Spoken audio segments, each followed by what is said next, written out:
of life. Fueled by a passion to make the biblical practical, he imparts scriptures in a way that is engaging, uncomplicated, and understandable. So hindi na natin papatagalin, Extreme Family, let us all welcome Pastor Jeff and Liz Capriles!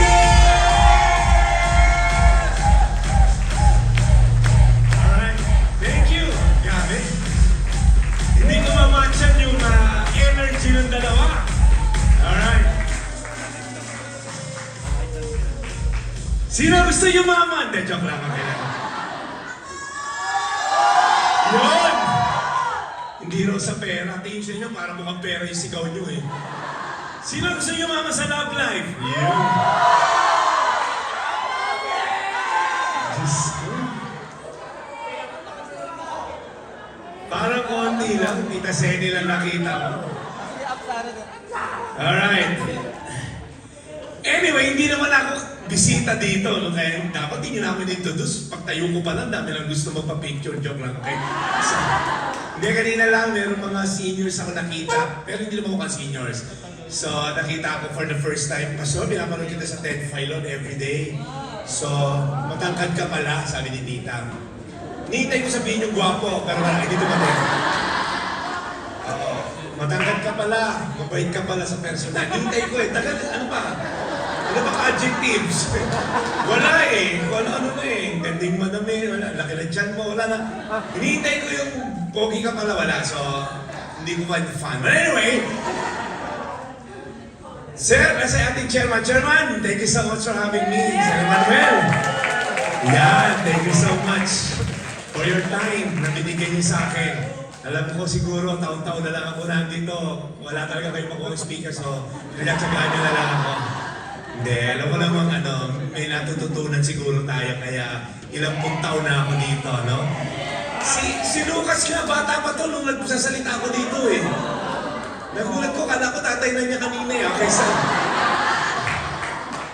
Oo nga, so I've seen... sino first timer? Dito ngayon, ayan. Yan! Napakaswerte. Hindi tayo niwala swerte, malas yun. Okay? Maka-bless nyo naman. Hindi nung line-up nyo ha. Si Daddy O nasa line-up nyo. Kaya naman salita si Daddy O? Grabe, idol ko yun. Okay, mawawala bukas.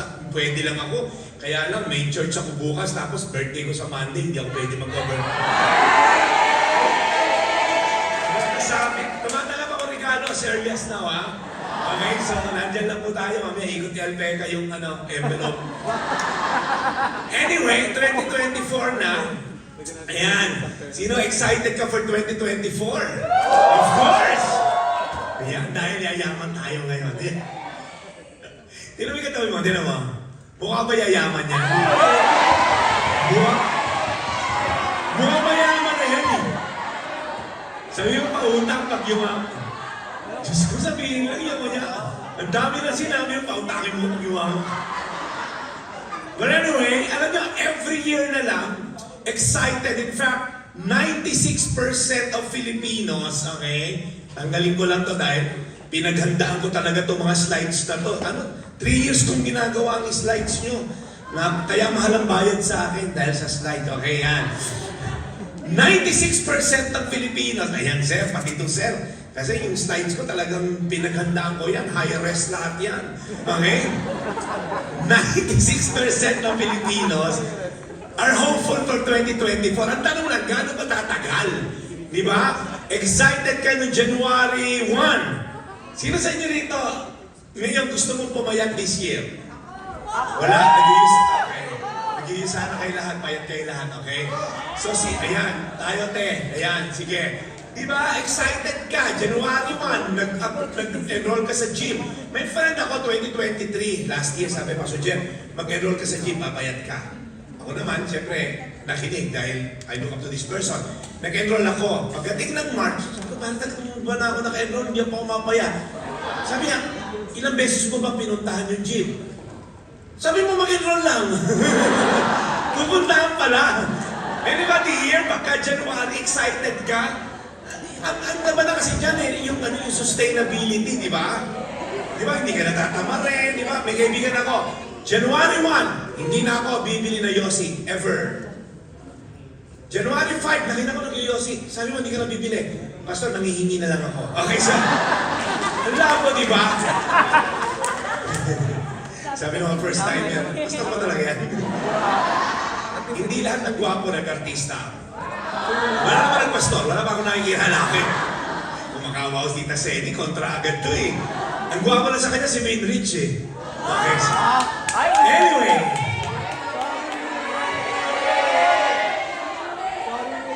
Basta isa lang gwapo lang sa kanya. Okay. Sa akin sinabi, ba't manulo pa kayo? Alright. 96%. Alam niyo kung ba tayo suswerte ngayong taon na to? Kasi Year of the Wooden Dragon. Joke lang, hindi ko na yan. May iniwala ka dyan. Yung kung paano naka-align yung stars sa birthday mo. Na-have natin against kung ano, mahilig ka sa pungsoy ha. Pero, di ba, ilagay mo to sa bintana mo, aayos, and it counts on people na naubos ang pera. Kakalagay ng mga kung ano, sa kwarto, facing south. Ang challenge ko lang doon, paano kung yung congressman na naglagay ng mga ganyan-ganyan, ang ititira niya sa bahay niya, kabit niya. Di ba, i-bless pa rin ba yun? Parang hindi naman yata, di ba? So sometimes, we put our hopes into a lot of things. Yung security natin sa mga kung sino-sino. Si kaibigan ko to si Tulpo, di ba? Ang reality is this, okay? Every time you want pumasok swerte, whatever, you just put this in your door frame, ilagay mo lang to, yung bintana mo facing south. Actually, kung corrupt kang congressman, ibibless kaya ni Lord John, basta lagay mo na ng palaka na may kagat-kagat na gold, o yung hipap na pusa, alam niyo yung gumang ganun? May solar na nun, parang hindi talaga minto, okay? So, ang point ko lang, now here's the thing, okay, I have nothing against kung bungsoy ka naniniwala ka, but here's the thing about those things. You are the one controlling your fortune. Ayusin mo to, ilagay mo yan, papasok ang swerte. Ganun ba yung Diyos natin? Parang ikaw ang Diyos, because a God you can control is no God at all. In fact, si Satan is so brilliant, i-offer niya sa'yo, you can become like God. Yan ang in-offer niya kay Eva at Adan, just in case you're not aware, that you can be a God. Yan din naman kasi nag-fall si Satan. In the first place, gusto niya maging God, ano? But let me encourage you with the verse. This year, for 2024, this was Jesus when he was reading this scroll. Sabi, the Spirit of the Lord is on me. This was written in Isaiah. Hinawakan ni Jesus yung scroll because he has anointed me to proclaim the good news to the poor, to proclaim the freedom for the prisoners, to proclaim the year of the Lord's favor. This year will be your year because this will be the year of the Lord's favor, right? Hindi dahil sa wooden dragon, whatever, because I believe that this year will be your year. My year. And let me tell you something about blessing. Sabi ni Isaiah, I'm doing a new thing. Sino sa inyo gusto nyo ng bago sa buhay nyo? Sawa ka na sa luma mong boyfriend, tama? Okay, tawad. Hindi, sawa ka na sa luma. Di ba mga gusto mo ng bago? You want new blessing, you want new wine, but it requires new wineskin. You know, God is doing a lot of new things. Ang tanong lang, nakikita mo ba?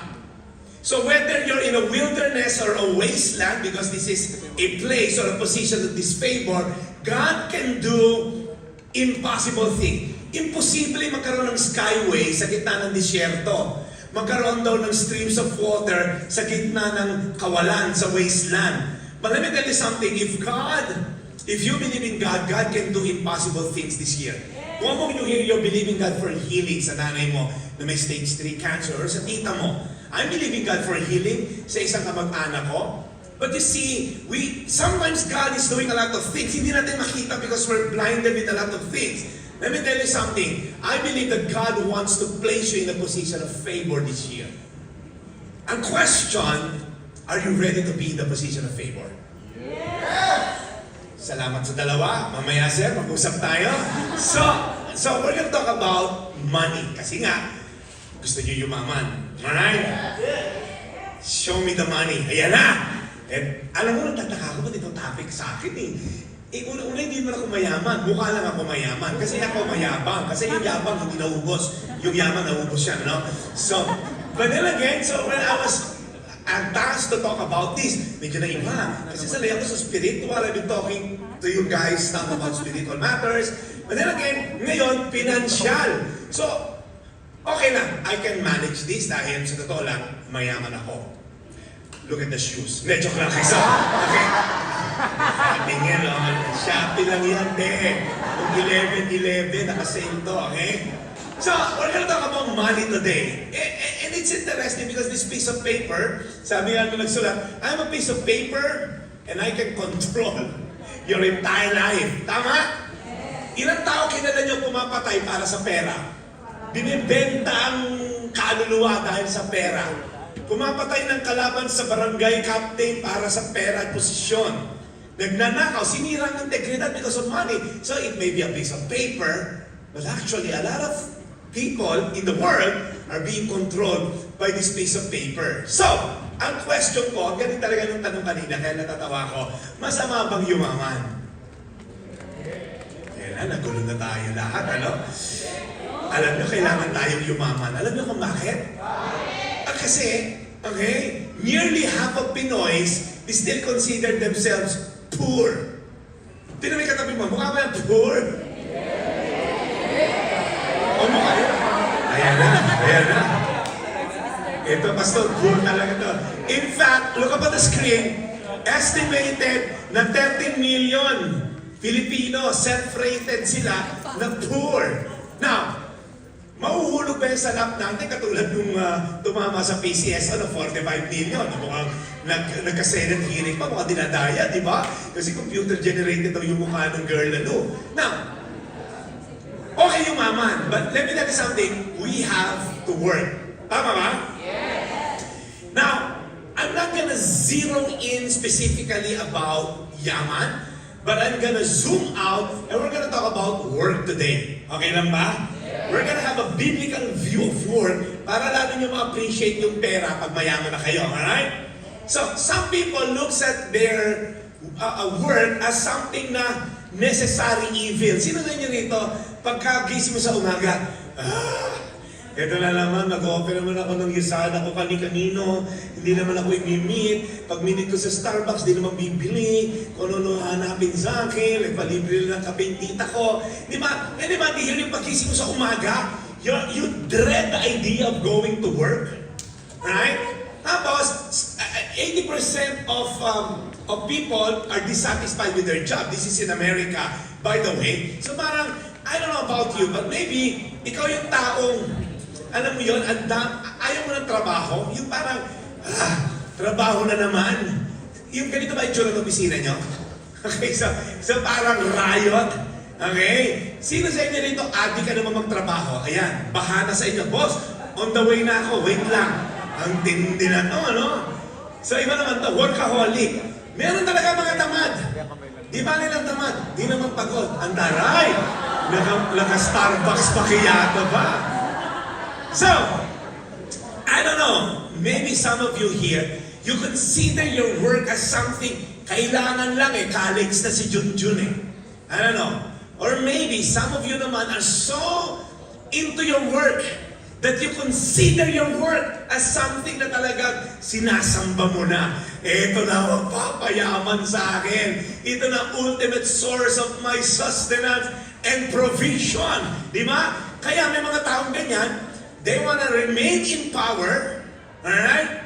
Just to maintain the status, just to maintain the work, just to maintain the privilege. May mga politiko, would you believe, pumapatay para lang ma-maintain yung pagiging barangay tanod. Barangay tanod na lang. Grabe, di ba? Eh, I was from mayor.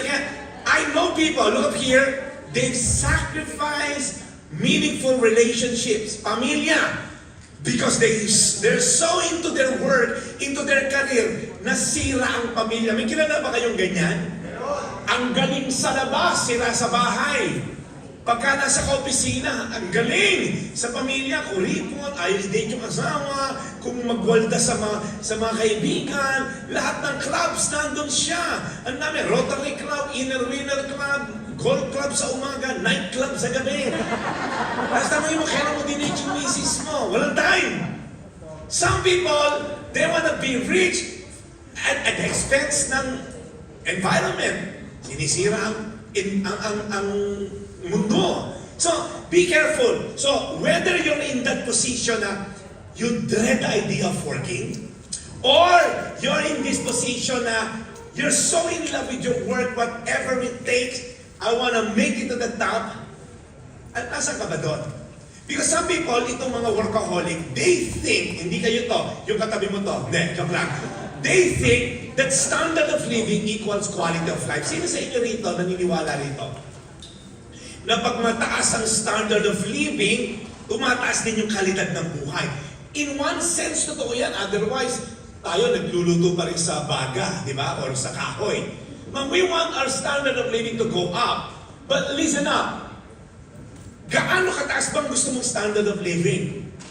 Hanggang kailan ka ba magle-level up?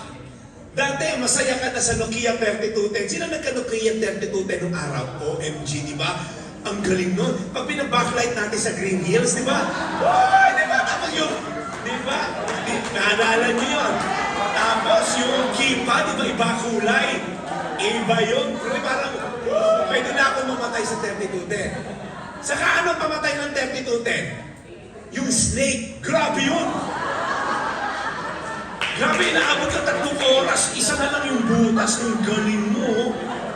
Saka ang 3210 sa mga millennials na hindi na alam kung ano yung pinag-usapan namin. Ang 3210, pag nalaglag, dumadami lang. Kasi yun, dami 3210. Tapos, bubuin mo lang. Buwagat. Yung iPhone nyo, pag bumagsak 50 milang LED niyan, di ba? Look up here. Kung totoo to, na pag tumataas ang iyong standard of living, dati ka lang naka-TV, ngayon flat screen TV, naka-curve ka na, naka-95-inch ka na, tumataas ang kalidad ng buhay. Kung totoo yan, di sana walang mayaman depressed. Sana walang mayaman na hiwalay. 2 friends ko, sobra. Very close sa akin, tinawagan ko the other day, ayaw lang sumagot. Tom Cruise and Brad Pitt. Sabi ko, dude, how are you? Ay, maniwala ng iba. Hindi, so talaga, tinweet ko, ayaw sumagot. It's their loss. Okay, so, anyway.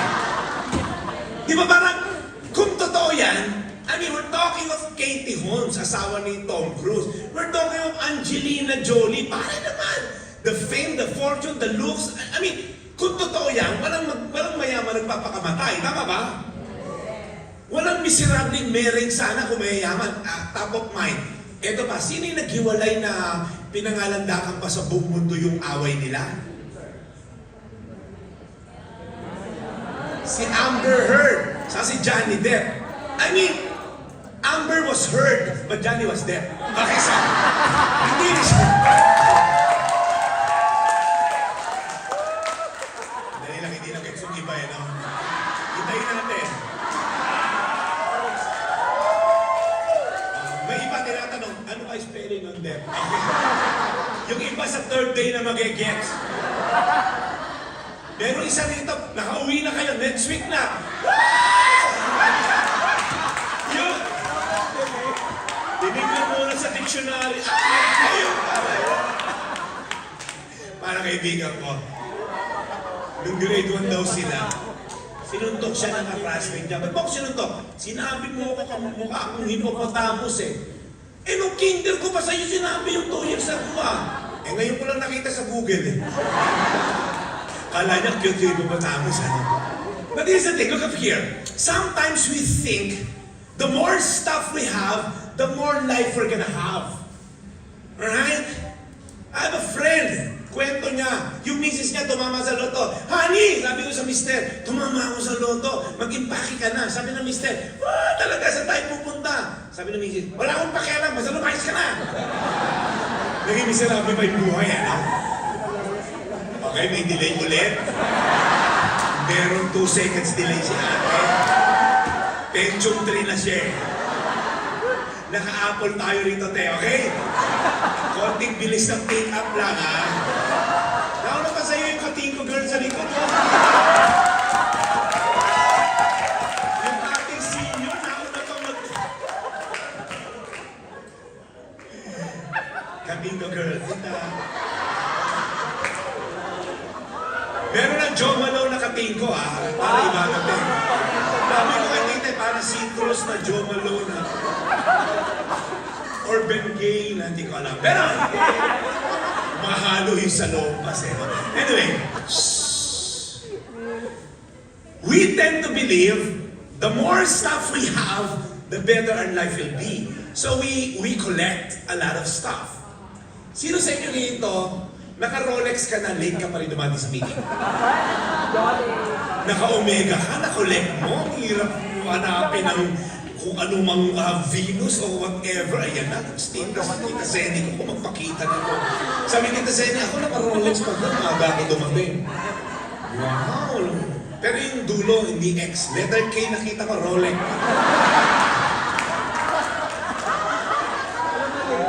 Now, kasi nga we're thinking, the more stuff we have, I'll show you yung drawer ng katulong namin.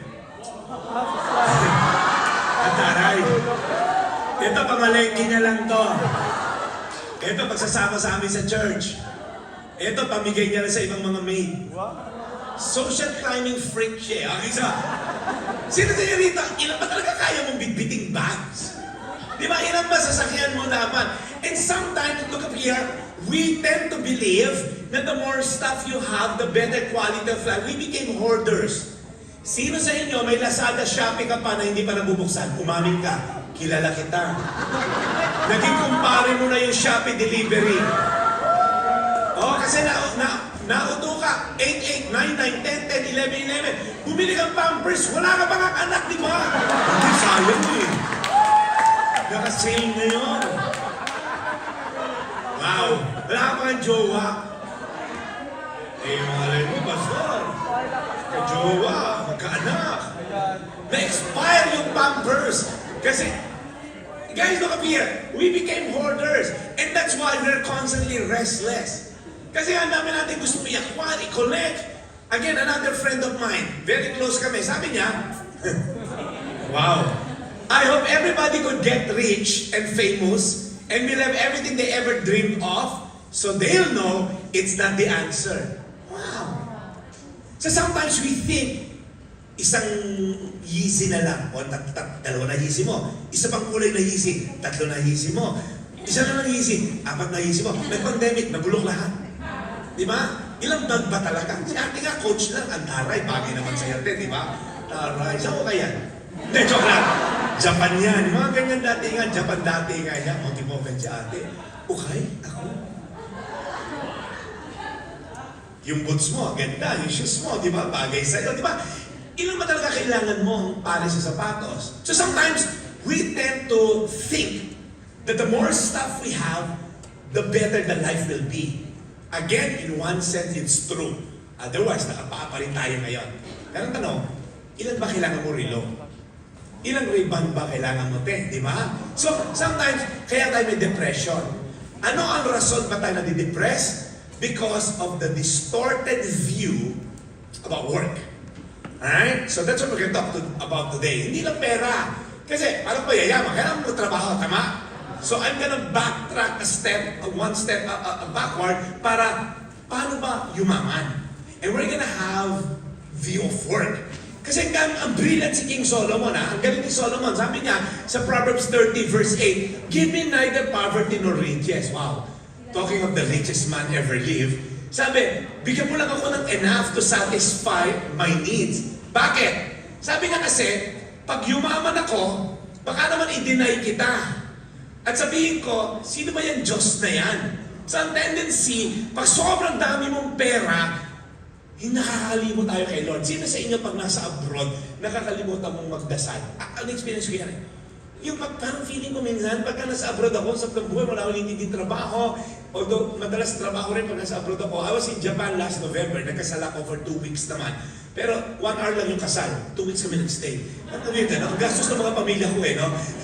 so nung nandun kami, parang hindi tayo nagpipray, hindi tayo nagka-quiet time. Parang kasi ang pagkasarap ng buhay, nakalimot tayo kay Lord. Or ako lang. Lahat ba kayo? Kayo na lang dito, parang dito kayo mas banal eh, no? There's a tendency for us to deny God pagka we have everything. What for? Ang dami kong ang excess. Ang dami kong pera sa bangko. Ba't ako magdadasal ng provision? Ang dami kong ang pera. So sinasabi niya, in fact, in Deuteronomy, there's this bunch of people na sinasabi si God, pagpunta nyo sa promised land, dahil galing sila sa slavery, patawid sila ng disyerto, going to the promised land. Sabi ni God, may warning. pag kumain kayo at na-satisfy, okay, nag-build kayo ng mga magagandang bahay at nakasettle down na kayo, pag dumami na yung mga ari-arian nyo, pagka yung silver and gold nyo nag-increase at nag-multiply, ito tendency, then your heart will become proud. There's a tendency for us, pag yumaman, yumayabang. Again, yun i-correct natin ngayon. At malaman natin, masama ba talaga yumaman? Or may kailangan na tayong konting tweaking sa heart natin para ready tayo yumaman. Sino gusto yumaman? Yeah! Ayan, yan ang mga gusto kong sagutan, pre. Okay? So, yayabang daw tayo at kakalimutan mo raw yung Diyos mo na naglabas sa'yo sa Egypt out of the land of slavery. So, ito yung sinasabi naman ni King Solomon. Ngayon naman, Lord, pag naman ako naging mahirap, naging jologs, baka naman magnakaw ako, tapos i-dishonor ko pa yung pangalan mo. So sabi niya, pag sobrang yaman ako, kakalimutan kita, may tendency. Pag sobrang naman akong hirap, magnanakaw naman ako. Baka pagka nagnakaw ako, mag-force ako, and dishonor your name. So, the question is, where do we strike the balance? Right? Ito yung mahalaga kasi hindi masamang yumaman. Ang tanong lang, saan yung balanse na to, okay? Saan tayo magsisimula, okay? Where do you strike now the balance ng pagyaman, okay? So, eto na tayo. Balik tayo rito. Is it true that the more stuff you have, the more life you're gonna have? I have a Bible verse for you. Life is not measured by how much you own. Ang buhay daw, we're talking not just physical life. We're talking the Zoe type of life, the totality of life. The spiritual life, the physical, the relational, the financial life. Yung buhay mo raw ay hindi nasusukat ng dami ng iyong ari-arian. In fact, right, ang daming tao, maraming ari-arian. And again, for those of you the first timer, I just resigned last year from pastoring a mega church. It's a 30,000 congregation church in BGC. So I pastored that for 13 years. I'm one of the pastors ng Victory Fort Bonifacio. But the Lord impressed in me to try a different way of approaching church. So I'm more of the online pastor sa Rebuild City Church. So mamaya mag-preach ako, kaya tapusin na natin to, okay? Kasi nasa Mandaluyong pa yung studio ko, okay? So here's my point. If you think that more stuff will give you more life, this is not true. That's what the Bible says. In fact, as a pastor, I've counseled filthy rich people, walang buhay. In fact, I was sitting with a couple, and this one, hindi nyo naman kilala to, he's a congressman, and the reason why I'm talking to the couple, because their 21-year-old son committed suicide. Binaril yung sarili sa CR nila. And sa garahe nila, may Lamborghini, Ferrari, meron silang mga relo na 20 million ang isa. They have everything, kondo sa BGC, kaliwat kanan, pero ang daming chicks and all. And I'm looking at them, okay na Lord, wala akong Ferrari sa garahe, pero buong pamilya ko. Kasi how can you bring back a dead son? Noong nag-eulogy siya, wala siya makita picture nila mag-ama. Puro kung sino-sino, constituent niya, barangay captain, kasamahan niya sa mga BMW club, kung ano-ano na naman club. So, you know why this is not true? Because you can run out of stuff, mahirap ka, pero you still have life, tama? And of course, yung opposite is true. May mga bilyonaryo, ang dami pa rin ari-arian, pero tigok na. Are you following? Yes. So there's this guy, a billionaire in Portugal, I forgot the first name, Antonio Piera, and he is so filthy rich, namatay sa COVID. Ang tweet ng anak niya, my dad died suffocating for something that's free. Oxygen. Sabi niya, our wealth stays at home. Yung tatay niya kaya bumili kahit 1 milyong taong worth of oxygen, pero he died of oxygen. Deprivation of oxygen. Ang weird, isn't it? Bilyonaryo, hindi makahinga. Tayo, hindi tayo bilyonaryo, pwede tayo huminga. Are you following? Yeah. Because life is not consist of how much you own. Now, Jeff, so how do we find life? Better question is, how do we find true life? Excited na ba kayo malaman? Yes! So hindi lang to pera-pera, pare. Ang ituturo ko sa inyo, the totality of life. So, today, we're gonna look at some key insights from the Bible. Kasi nga, pastor ako, alright? So, ang tanong, Pastor Jeff, kung distorted ang view of work ko pala, kasi either gusto ko sumobrang yaman, alright? Or petics na lang ako, ayoko na yumaman. Para nakita ko yumaman, nasira ang pamilya, huwag na lang akong trabaho. Yung solusyon? Now, I'm gonna present to you a biblical view of work. We're gonna lay the right foundation, the proper foundation, para pagka mga milyonaryo at bilyonaryo na kayo, maaalala nyo ako at tatanungin nyo, Pastor, anong Gcash mo? Okay ka na, okay? Kasi sobrang yayaman nyo na, okay? Tandaan nyo na lang ako, okay? Because I'm gonna present to you a biblical view of work. Pagka kasi walang biblical view of work at distorted ang view of work nyo, you're either gonna dread the idea of being a Yusana distributor, or you're gonna be so proud and prideful, rather, na sasabihin mo, kayo mga bago kayong mga distributor, mga patay kuto.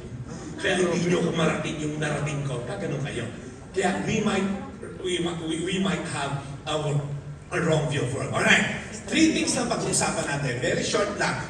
3 points lang on biblical view of work. Per point natin, we're gonna discuss this for 2 hours per point. Okay? So tapos na ako. Dito na ako mag-preach actually. Number 1, God loves to work. Ha? Si God nag-work? Of course. The very first chapter of the very first book, on the very first verse, you see a God who's working. In the beginning, God created. You see a God, hindi, in the beginning, God was sitting on His throne with a rocking chair, di ba? No. In the beginning, we see a God who's working. Di ba? Ano yung sinabi? Let there be light. And then, of course, nagising si Senator Enrile. Sino lang mo?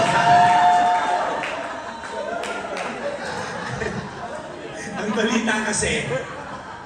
balita, eto ate na lang, kanya raw yung tanim na kinain ni Eva Nadal. Tanim mo yun, hilain nila eh. Okay. Relate na relate si tita ko, okay? Tropa ni tita yan, okay? Shh. You see, look up here. Sometimes kasi we think, kinrate ako ni God, pero si God tamad. No. God is a working God. Alright? You see there this, that God works. In fact, sabi ni Jesus sa John 5:17, my Father is always, everybody say always. Always working, and so am I. Now, the question is, anong klase pa siyang worker? Baka makakuha tayo ba? Kasi kung nag-work pala si God, what kind of worker is He? Well, unang-una, He's a creator God. Okay? He loves creating. He's a creative God. Alright? And the powerful act of creation demonstrate yung work ethics ni God. Okay? He didn't just speak everything into being. He fashioned everything. Tingnan niyo kung gaano siya ka-creative. Nakita niyo na ba to? Pag nakita mo yan, this is a very small region of the cluster Omega Centauri. Pag nakita mo yung Milky Way that we're part of, meron yung 10 million stars as a whole. Alright? Pag tinignan mo yan, trillions and trillions stars, yung Earth na malayo pa dyan. So pag tinignan mo, ang daming kinrate ni God na magaganda, and we're just part of that creation. So minsan feeling mo, ang laki mo, ang galing mo, ano ka, kulangot lang yung Earth. Tapos nandun ka pa sa loob nun. Tapos feeling mo, God, makinig ka God, meron akong gagawin, ha? Sabi ni God, okay.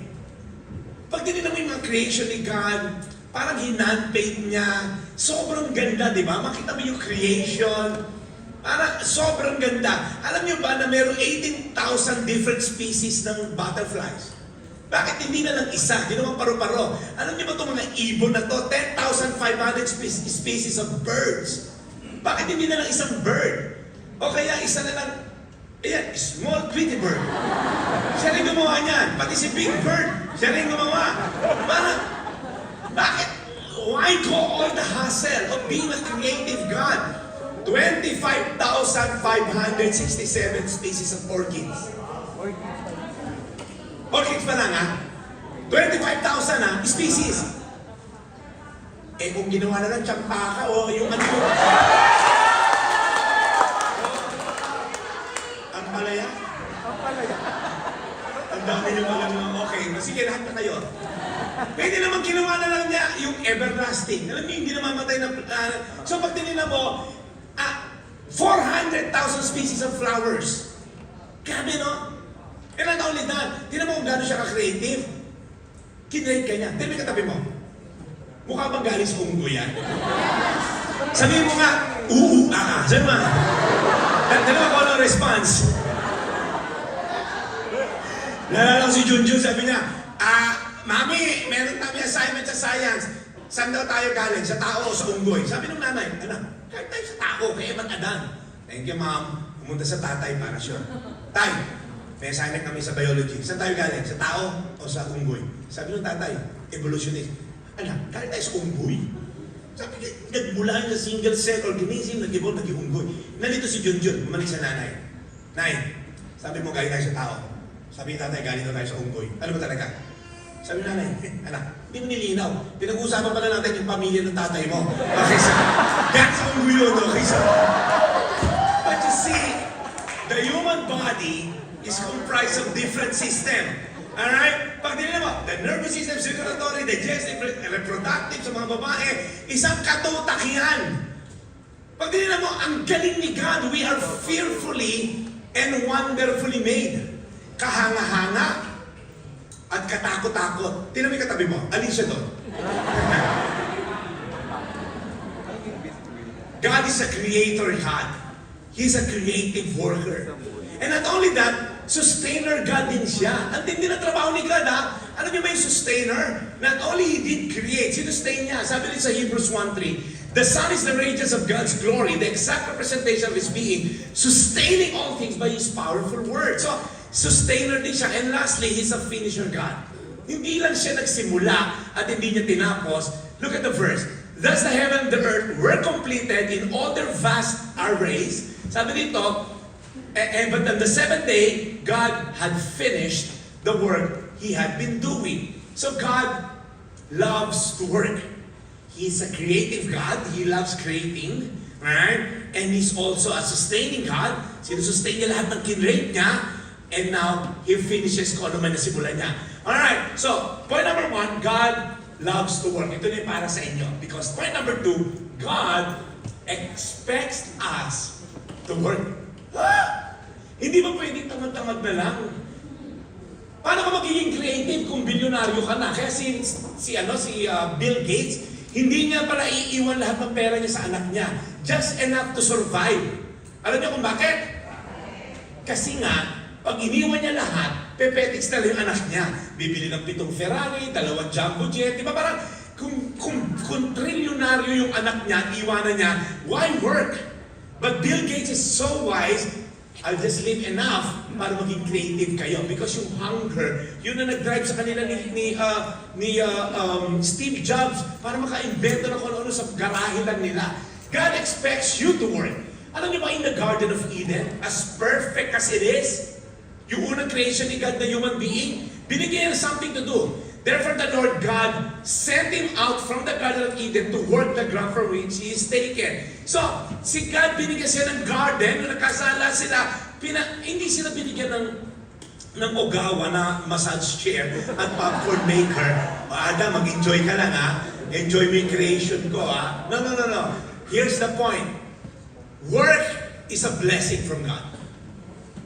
Naniniwala ba kayo work is a blessing from God? Yes. Naniniwala ba kayo trabaho niyo na to is a blessing from God? Yes. As long as it is moral and legal, it is a blessing from God. Amen? Yes. Kasi may mga ibang kilala, ito, may trabaho ko, ang trabaho mo, nagpupush ako ng drugs. Okay? Ang hirap ng trabaho na to, nakikipagtaguan ako sa police. Okay? No. As long as it's not immoral and it's not illegal, I think this is a blessing from God. So work is a blessing. And makes us a blessing as well to others. Alam niyo bang si Lord galit sa tamad? Natakot na yung ibang tamad. Walang tamad dito sa extreme. Extreme tayo eh. Walang tamad. Ipuprove ko sa inyo. There's this verse, I use Ted Filon. Tita, alam mo yan. Nung Merkules, ginamit ko yan. Sa ikalawang Thessalonica 3:10, sabi ni Apostol Pablo, nang kasama niyo pa kami, sinabi namin sa inyo, huwag pakainin ang tamad. Diba? Huwag kang maging enabler. If you don't want to work, hindi ka kakain. Because God wants you and me to practice the creativity na binigay ni God sa atin na talent. God wants you magamit yung energy na binigay sa'yo, the talent that was given you to be productive individual. So kung nakapetics ka lang, Netflix at saka mga Korean novela, Araso, di ba? Wala ka ng hintay ng bagong series, yun ang mabuhay natin. Nakakapagod yun. Alright? Kaya nga, ito pa isa, nakakatakot din to. Anyone who does not provide for their relatives, especially for their own household, has denied the faith, if you're a Christian, and you're worse than an unbeliever. Wow, may verse palang ganyan. Alright? Guys, hindi tinotolerate, thank you Almeca, hindi tinotolerate ni God ang tamad. Kasi God wants you to be a blessing to others. Amen? Look at this truth. Your irresponsibility becomes somebody else's responsibility. Pag ikaw nakatoka nung gabi na yung maghugas ng pinggan, tinamad ka. Hindi ka naghugas ng pinggan. Tingin mo yung pinggan maghugas mag-isa. May multo sa bahay niyo pag gano'n, di ba? Somebody else will take responsibility for that, tama? Kaya yung isang husband na tamad, naging PNB. Alam yung PNB? Paalam mo rin ng biyanan, di ba? So pagka ikaw ay tamad, somebody else will be responsible for you. I was counseling this young guy. Sabi niya, Pastor, buhay ko to. Ayoko nang ituloy yung college ko. First year college, ayaw na niya mag-aral. Sabi ko, Iho, halika rito. Pag hindi ka nag-aral, ha? Magda-drugs ka. So, naman, hindi na mag-aaral, magda-drugs na. Sabi ko, hindi ka nag-aral, dahil ng free time. Magpa-pornography ka, magda-drugs ka. Pag nag-drugs ka, mag-aasawa ka. Sobrang naman, 16 years old pa lang po. Hindi, mag-aasawa ka. Magiging palamunin ka ng biyanan. Yung magiging asawa mo, aalilain mo. Yung mga anak mo, magiging responsable dahil sa'yo. Tapos ito pa, pagka ikaw nag-drugs, irirehab ka. Apektado ko. O bakit nadamay ka, Pastor? Yung tax ko, ipaparehab kita. Kasi yung government facility, binabayaran ko yung sa tax ko. Ano ba yung Pastor? Mag-aaral na lang ako. Correct! Hindi ko mahal. Because when we become irresponsible to our responsibility, somebody else will become responsible to that. Kaya I admire single mom na yung nakabunti sa kanilang kolokoy o iniwanan sila, hindi naging responsable sa pag-provide. There's a grace for you. If you're a single mom, the Bible promises, I'll be a father to a fatherless, a defender of widows. Kaya, pag may kilala kayo irresponsibleng tao, tamad yun. Alright? So, kung ako pa na ini-expect ni Lord magtrabaho, ano kaya ini-expect na trabaho sa akin ni Lord? Ito na yung pinaka-meat ng aking programa. Ito na yung pinag-usapan namin ni Alpeca and the rest of the team. Dito na tayo magka-camp. Dito na ako 3 hours mag-stay. Okay? So, anong klaseng trabahador ang ini-expect ng isang maka-Diyos na tao? Number 1, work with integrity. Ano yung integrity? It came from the root word integer, which means whole. It means buo ka. It means you're the same person pagharap mo yung boss mo, same person pagharap mo yung downline mo, you're the same person sa bahay, you're the same person everywhere. Hindi ikaw yung mabait pagkakausap mo si chairman, minumura mo naman yung mga downline mo dahil hindi kayo makakota. That's not integrity. Integrity is you're the same person kahit walang nakatingin. Integrity is you're the same person. Pag may nag-miss call, tumawag sa'yo, hindi mo kakilala dahil wala ka namang pakialam sa tao, hindi mo pakialamangan. Integrity is you're gonna talk to the same person as if you're talking to God. And you're talking to someone else in terms of respect. Guys, look up on the screen. Never compromise integrity. Kaya tanong ko kanina, masama bang yumaman? Hindi. In fact, gusto ka ni Lord yumaman. Alam mo ba to? Proverbs 10:22, the blessing of the Lord makes a person rich. O may verse ka na ngayon, pagka sinabing, mukha kang pera, hindi, gusto ni Lord na kayo maman. Ang blessing ni Lord na mapapayaman sa'yo. And the good thing is, walang kasamang, sorrow, pighati. Meron kilalang anyayaman, miserable marriage. May kilala ko mayaman, nagsuicide ng anak. May kilala ko mayaman, miserable ang buhay. Meron akong yung kaibigan, yumaman dahil sa pautang ng ATM. Yun ang testimony niya, nabago na ni Lord. Ang yaman mo ng pastor. Kasi yung sangla ATM, grabe. Nakapag-withdraw na kayo sa ATM, yung nakasundan nyo yung nakasangla ATM, yung 3 days na nandun na siya. May dala siya karinola, doon na siya nag-withdraw ng mga pautang ng call center. Grabe, no? Ang worst talaga ng mga Pinoy, karamihan, tinitake advantage yung talagang kahinaan ng iba. Sangla ATM, yung iba, yung worst, tao wala ng ATM, sinangla na yung kidney. Sino na-try niya? But here's the blessing of God. God wants you to be rich and you don't want to add any trouble. Ang point dito, magpayaman ka sa tamang pamamaraan. Kuya, bibigyan kita ng jacket. Meron akong jacket sa sarili na lang. Ha? Ito si Mentor. Bibigyan kita ng jacket. Nabubuhay yung ng speaker, okay? Okay? Because kung yayaman ka sa maling pamamaraan, hindi masaya yun. Yumaman ka dahil pinatay mo yung kalaban mo sa politiko. Yumaman ka dahil ninakaw mo yung kaba ng bayan. Yumaman ka dahil illegal ginagawa mo. Yumaman ka dahil may tinapakan kang iba. Yumaman ka dahil nag-scam ka ng pera ng iba. Hindi rin masaya yun.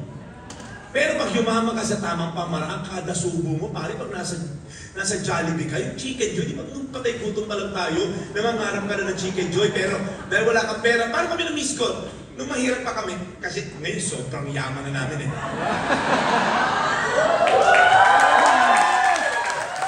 Meron dito ay talaga maniwala mayaman ako, pre. Mamaya papakita ko sa iyo mamaya yung yaman ko. Dalawa'y bank book ko dyan. Pinapamukay bank book eh. No?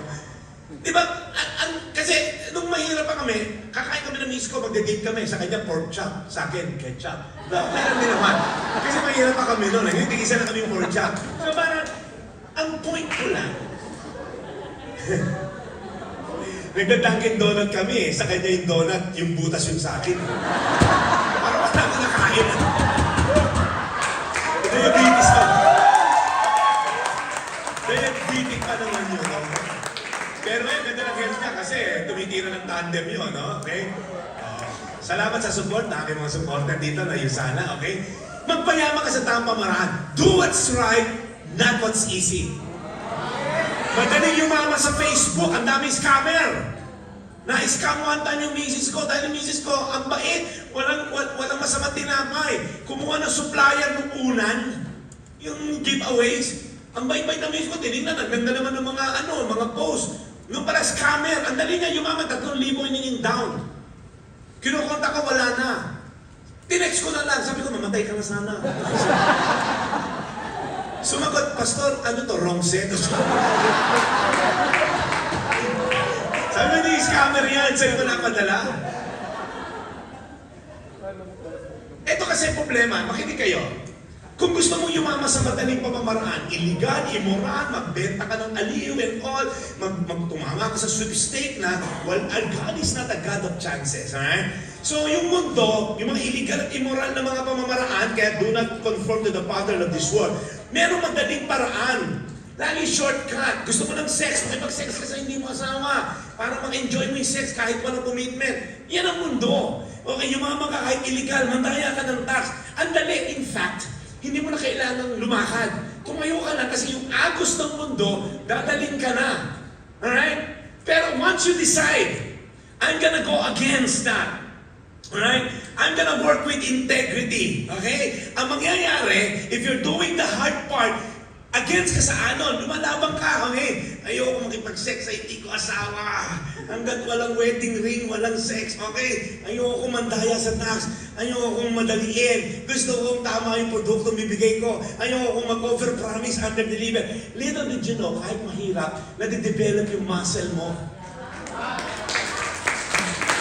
And when time comes, your muscle of faith in trusting God, ang lakas mo na. Pag dumating yung mga doctor's report, believe me pare, kahit gano'n ka kayaman, pag dumating yung doctor's report na meron kang cancer, I hope kayanin mo.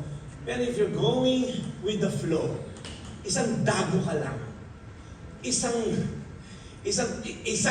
makiri, maarting babae lang, you're just one temptation away from having a divorce. But let me tell you something, do what's right, kahit mahirap. Tama. Kahit Tama. mukhang syunga. Tama. Bigyan ko na, yung naka-coach na bag, bigyan ng bagong bag, okay? Marami na dyan, eco bag, bigyan mo. Work with integrity. O another thing, ano itsura na isang worker na may tamang pananaw sa work? Work with excellence. Everybody say excellence. Huwag mo gayahin itong pintor na to. Kinuha to ng DPWH at tamad. Idadasog lang yung puno, hindi pa ginawa, di ba? Yung iba hindi na gets. Ay, ang galing, may liko.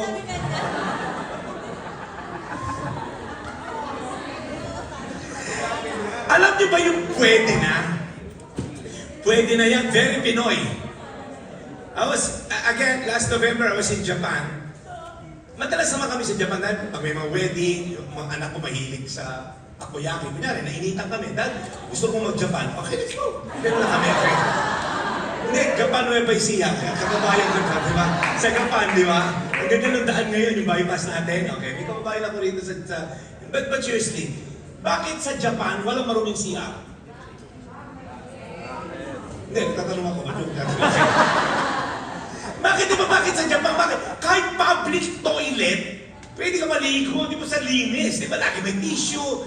Bakit sa atin yung tissue inuuwi? Naka-gems ka na ba sa airport natin? Yung isang rolo kinuha. Nagulat ako eh. Lalaki yan, parang may boobs. Tissue ka lang. My gosh. Ang jologs. Tissue sa siyang iuwi mo. Yung susunod na gems, walang tissue. Ang dami na. Yung poverty mentality. Bumili ka ng isang french fries, hiningi mo sa Jollibee 18 ketchup. Umiipon mo sa UFC na battle mo. Some banks kasi, ito problema natin mga Pilipino, pwede na yan. Alam mo, here's a verse for you na mga pwede na yung pwede na.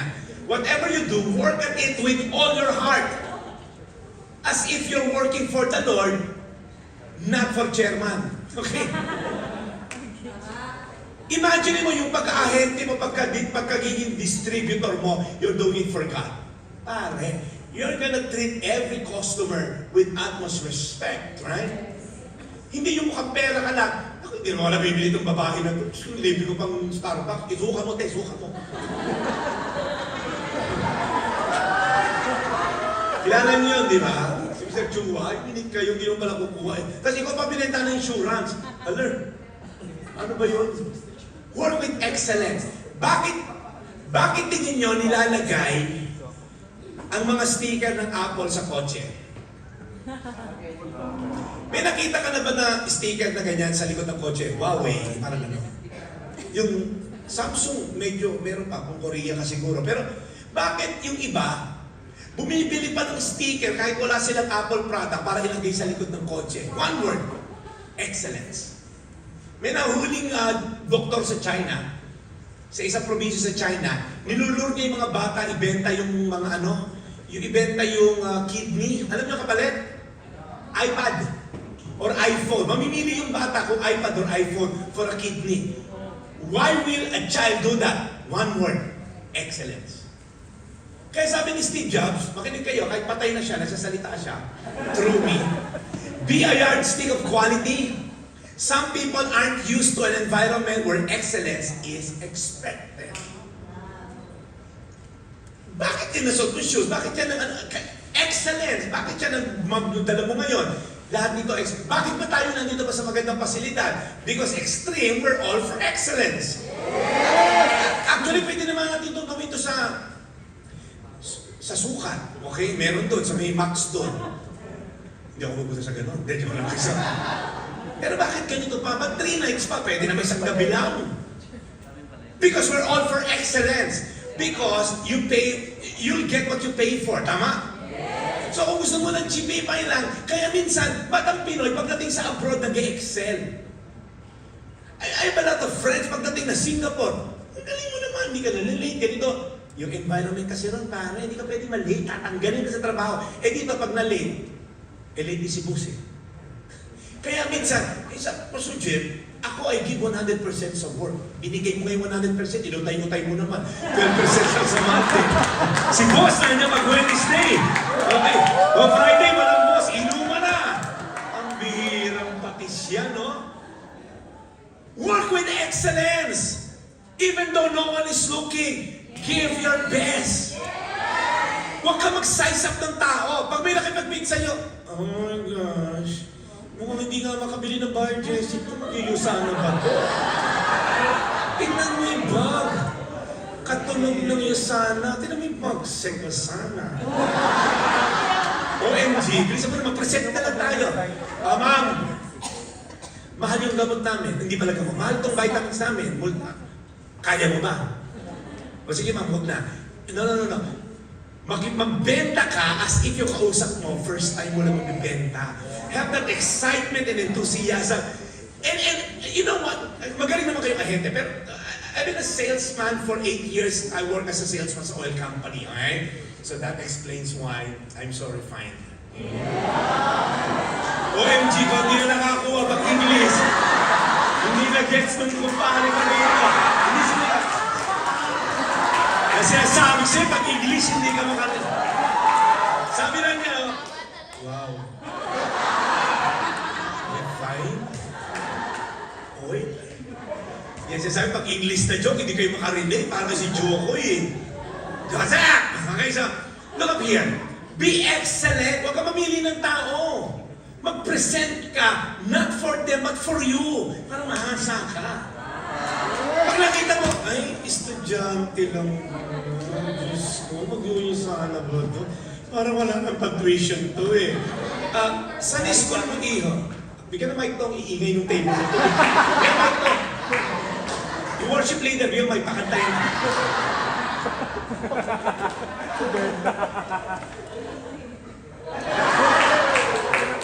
Alright, but seriously, huwag ka mamimili ng kliyente.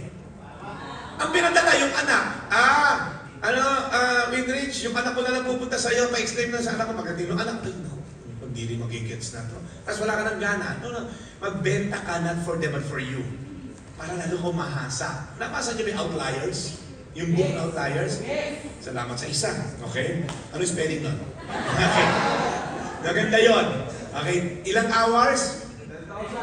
10,000 hours to be an expert in one thing. Bakit ba tingin nyo galing ko mag-preach?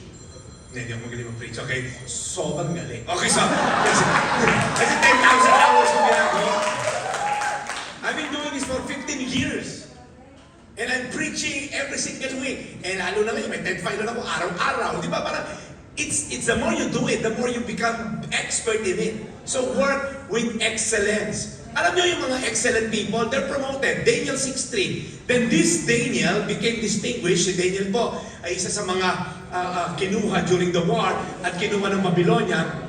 And all other high officials in Satan because an excellent spirit. Yung excellence pala is a spirit. There's an spirit of excellence in him. You know what happened? The king planned to set him over the whole kingdom. From a slave, dun sa na-conquer na Judah kingdom, dinala siya ng conquering kingdom nila, yung Babylon. And then sabi, ang galing na tong bata na to. May spirit of excellence. I'm gonna make him next in command. Grabe, no? And the Bible says, if you do everything with excellence, you're gonna serve before kings and not for obscure men. So, work with excellence. Amen? Yeah. Galingan mo sa ginagawa mo. Be the best. Give your 100% every time. Alright? Alright. Work with integrity. Work with excellence. Ito, pinakagusto to ni boss. Boss, ito na yung pinag-usapan na team natin. Work hard. Look up here. There's no substitute for hard work. You know what? Pag network, you have to work smart. Yeah, I get that. Working smart. Of course, gagamit ka technology and all. But no one can skip working hard. Pagka ikaw ay tamad, wala ka rin mararating. Hindi, AI na sasagot sa mga kliyente ko. Matutulog na lang ako. Wala rin yun. Gagamitin mo lang yung technology to augment para mas marami ka ma-accomplish. Pero kung papalitan ka na ng technology, AI na lang ang sasagot sa mga inquiry habang ako nag-Netflix. Wala ka, hindi ka yayaman. Sabi nga ni Malcolm Gladwell, ito na, yung Outliers kanina, boss, no one who can rise before dawn 360 days a year fails to make his family rich. Gusto niyo yumaman? Yes! Gumising ka maaga. Kasi kung, ngayon, alam ko meron ka trabaho dito ang madaling araw, gumising ka na ng tanghali. Okay, so, but the point is this, is start the day early. Kasi kung gumising ka ng alas 10, alas 11, tatamad-tamad, ang init ng araw. Wala na, yung patay na yung araw mo, tapos hindi ka rin nagtrabaho sa gabi.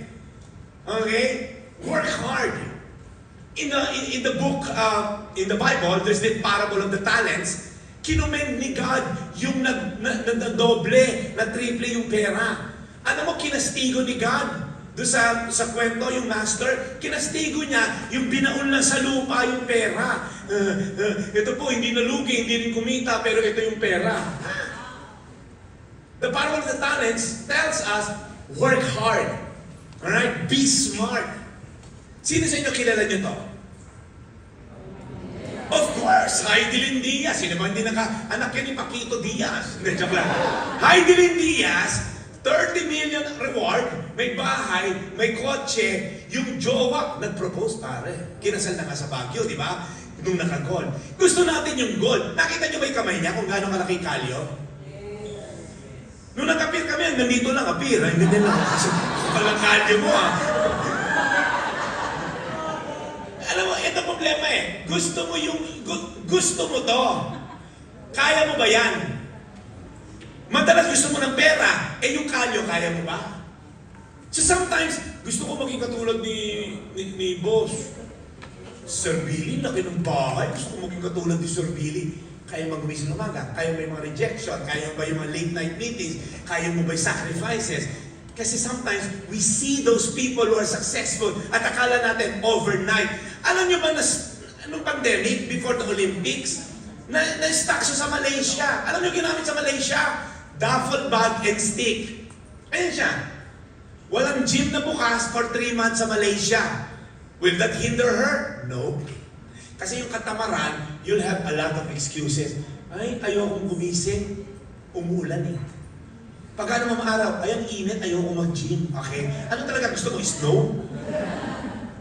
Siya, walang excuse. She work hard. Walang gym. O, di duffel bag saka stick. Because success is 90% preparation, 10% perspiration. If you see a champion, no. Champions are not made in the ring. They were acknowledged there. Ina-acknowledge na lang yung champion sa ring. Pag nakita mo si Manny Pacquiao na nakikipag-boxing sa ring, okay? Champion na siya 3 months prior. Nung gumigising siya na umaga with Freddie Rhodes, nagbaboxing, umakit sa mga hills sa Baguio, he's already a champion. Pagka may laban, ina-acknowledge na lang siya sa ring dahil gugulpin niya yung kalaban. So sometimes, we want the ring. Do you have the perseverance? We have to work hard. We have to love what we're doing. Another quote from my friend Steve Jobs. Your work is going to fill a large part of your life. And the only way to be truly satisfied is to do what you believe is great work. Do you believe yung trabaho nyo rito sa USANA is a great work? Yes! Do you think being part of Extreme is a great work? Yes! Well, the only way to do great work is to love what you do. Tama. If you dread the idea, bakit ba ako nagbebenta ng mga gamot na to? Ano ba itong vitamins na to? Ano ba tawag dito? Kung supplement ba? Ang hirap ibenta. Sino naman tao bibili na to? If you don't love what you're doing, then quit. But if you love what you're doing, you don't have to work for the rest of your life. Tama. Because you're not gonna consider it work. It's something that you really find joy and delight. Pagkising mo, alright, are you ready world? Ayan, ready naman tayo. Parang pagkising mo sa umaga, nakasabay mo sa FX, kuya may kulang sa'yo, kulang ka sa vitamins. Halika rito, titreat kita sa Jollibee. Halika rito. Ate, wala nga akong pambili na, huwag kang mag-alala, ang pambili pinakahuling problema mo. Alamin mo muna kung gaano kaganda ng produkto. Tama! Kasi, you'll never know. You'll never know yung mga jolos na yan. May tita pa ng balikbayan OFW na may cancer. Biglang bumili sa'yo ng sako-sako na. Kasi minsan ina-assess natin based on external. Oh, MG. Mga jolos na dito order sa akin. Love what you do. So, masama bang yumaman? Yes. Hindi. Now, eto pang balance. Para hindi na tayo mukhang pera. Okay? So, reviewin lang natin. There are 2 ways na kalalagyan ka when it comes to work.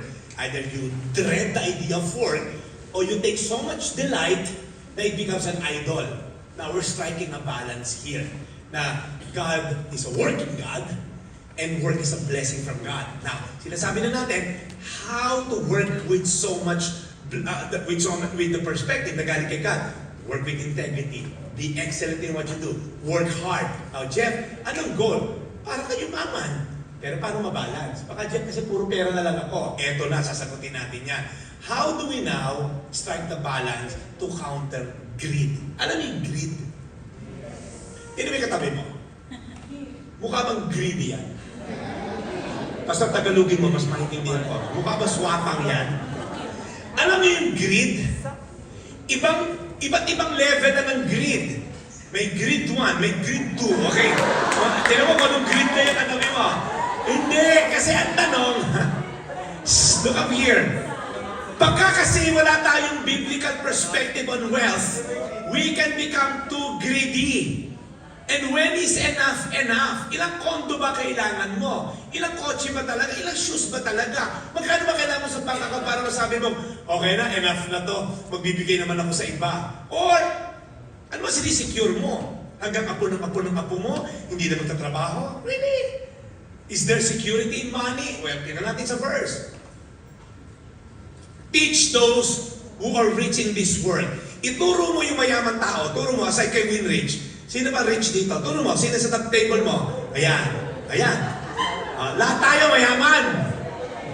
Okay, sige. Lahat. Seriously. Sino rito, meron kang spare na damit? Yung suot mo lang, meron ka bang ibang damit? Sino rito may ref ka sa bahay? Sino rito hindi ka nakatira sa ilalim ng flyover?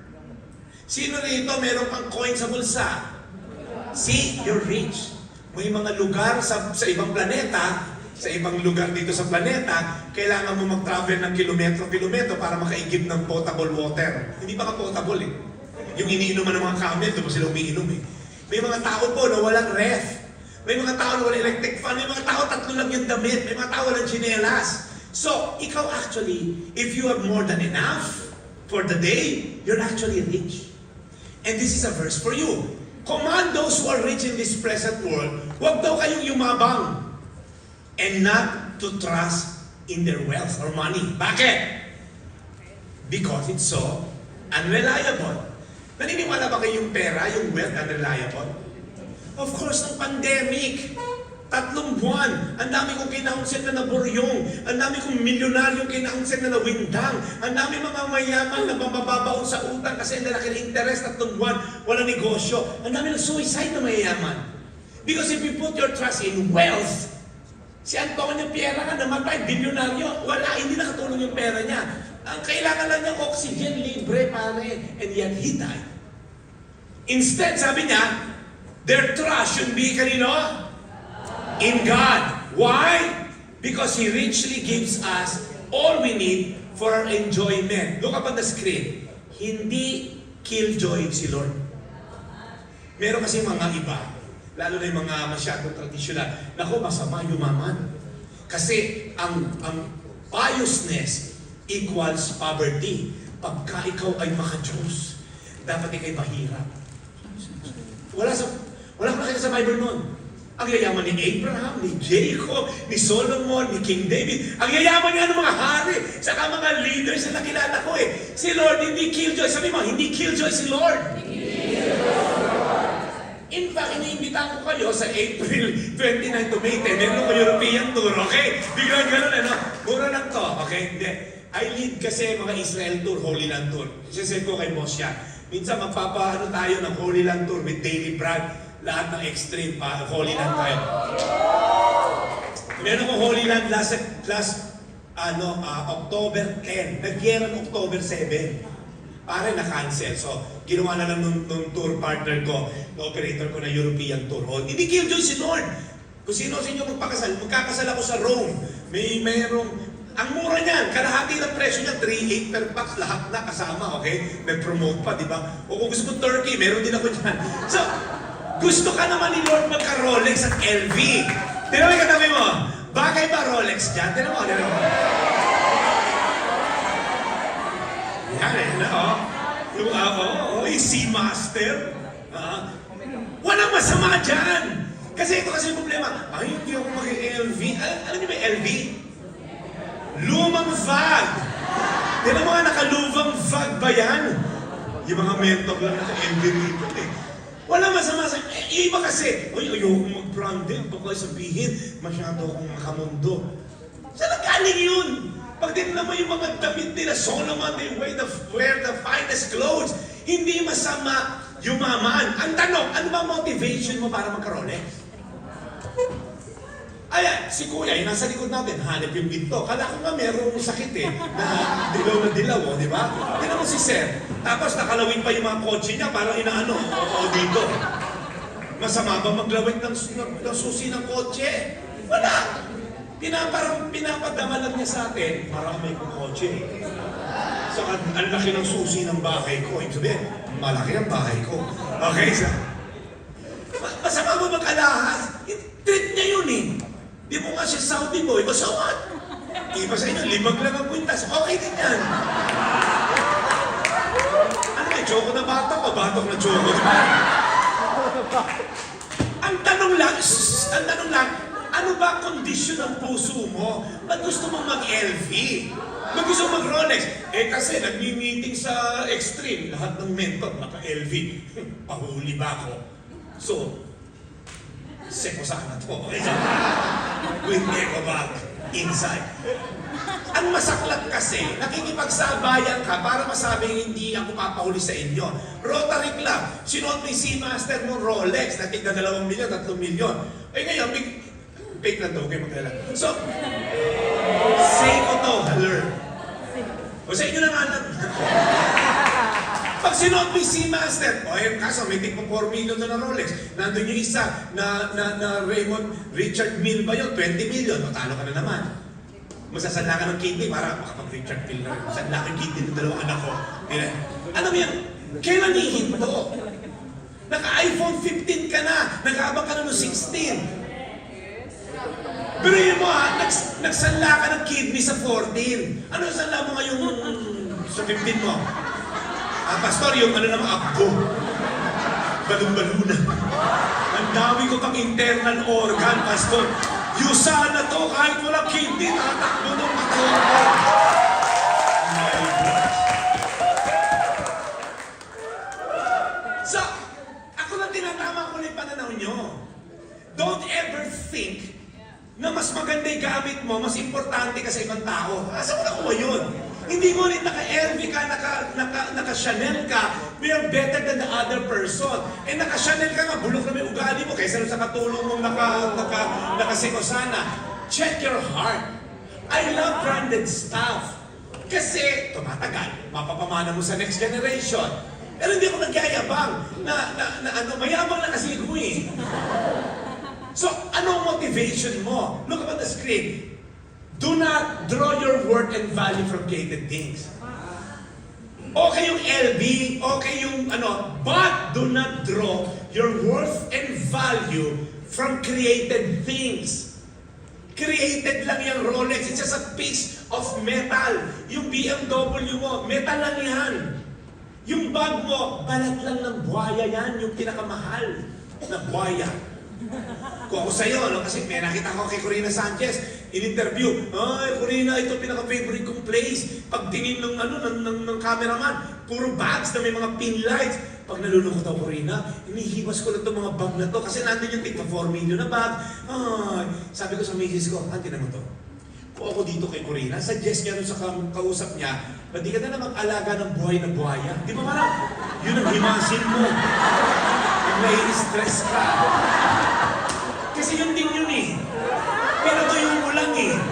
At least buhay. Basta ka na-stress mo. Dong, ilabas mo nga yung buhaya na isa. Sino ba? Si Hermes o si Chanel? Si Hermes na siya.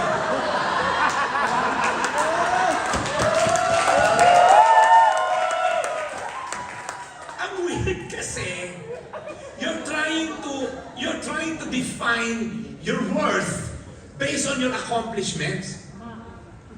Ang dami ko nang nabiling kondo. Ano ngayon? Pag namatay ka, hindi mo dadala yan.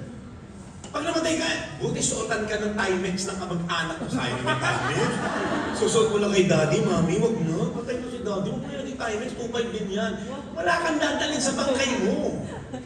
So, kala mo naka-Rolex sa ngayon, pag namatay ka, sasala na anak mo yan. Huwag ka ma-inlove sa mga bagay Because sabi nga ni Blaise Pascal, kaya si Blaise Pascal? Oh my gosh, di ba hindi?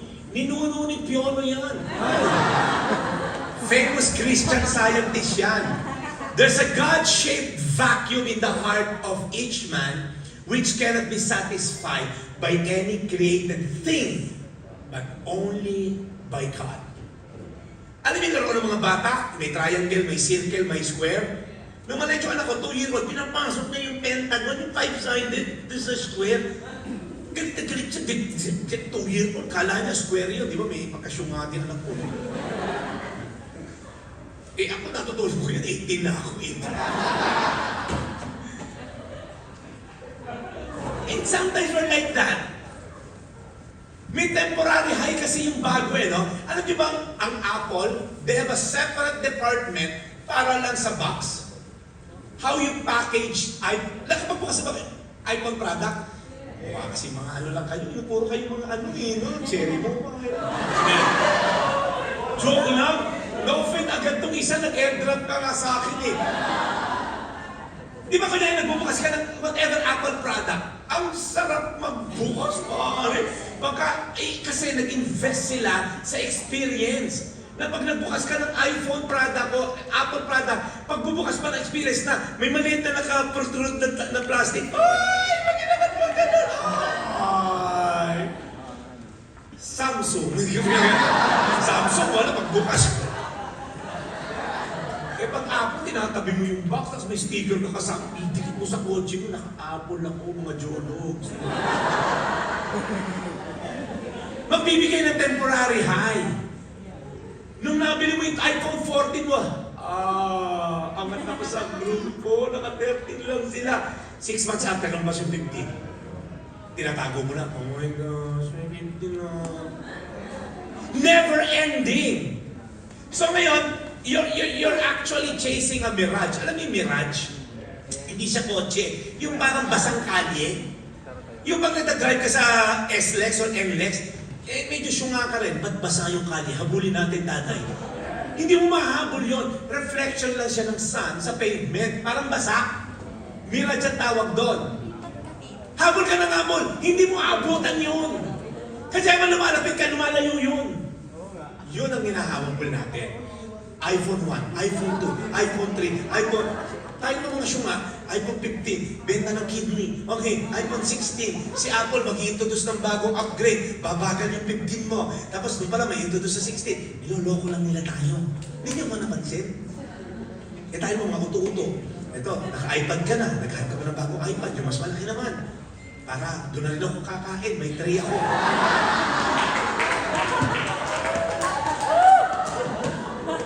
Nakikita ba natin yung fertility? Kaya okay lang yumaman. Kinokorek lang natin kasi pagkamali ang pananaw, pare.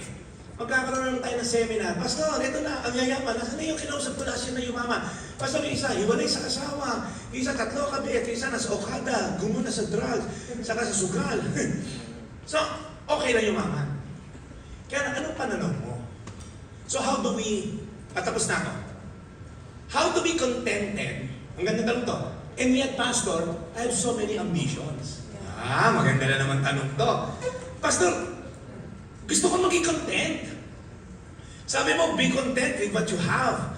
Huwag kong magtumingin sa pera. Pero, Pastor, ang dami ko ambisyon. Okay, eto na pare.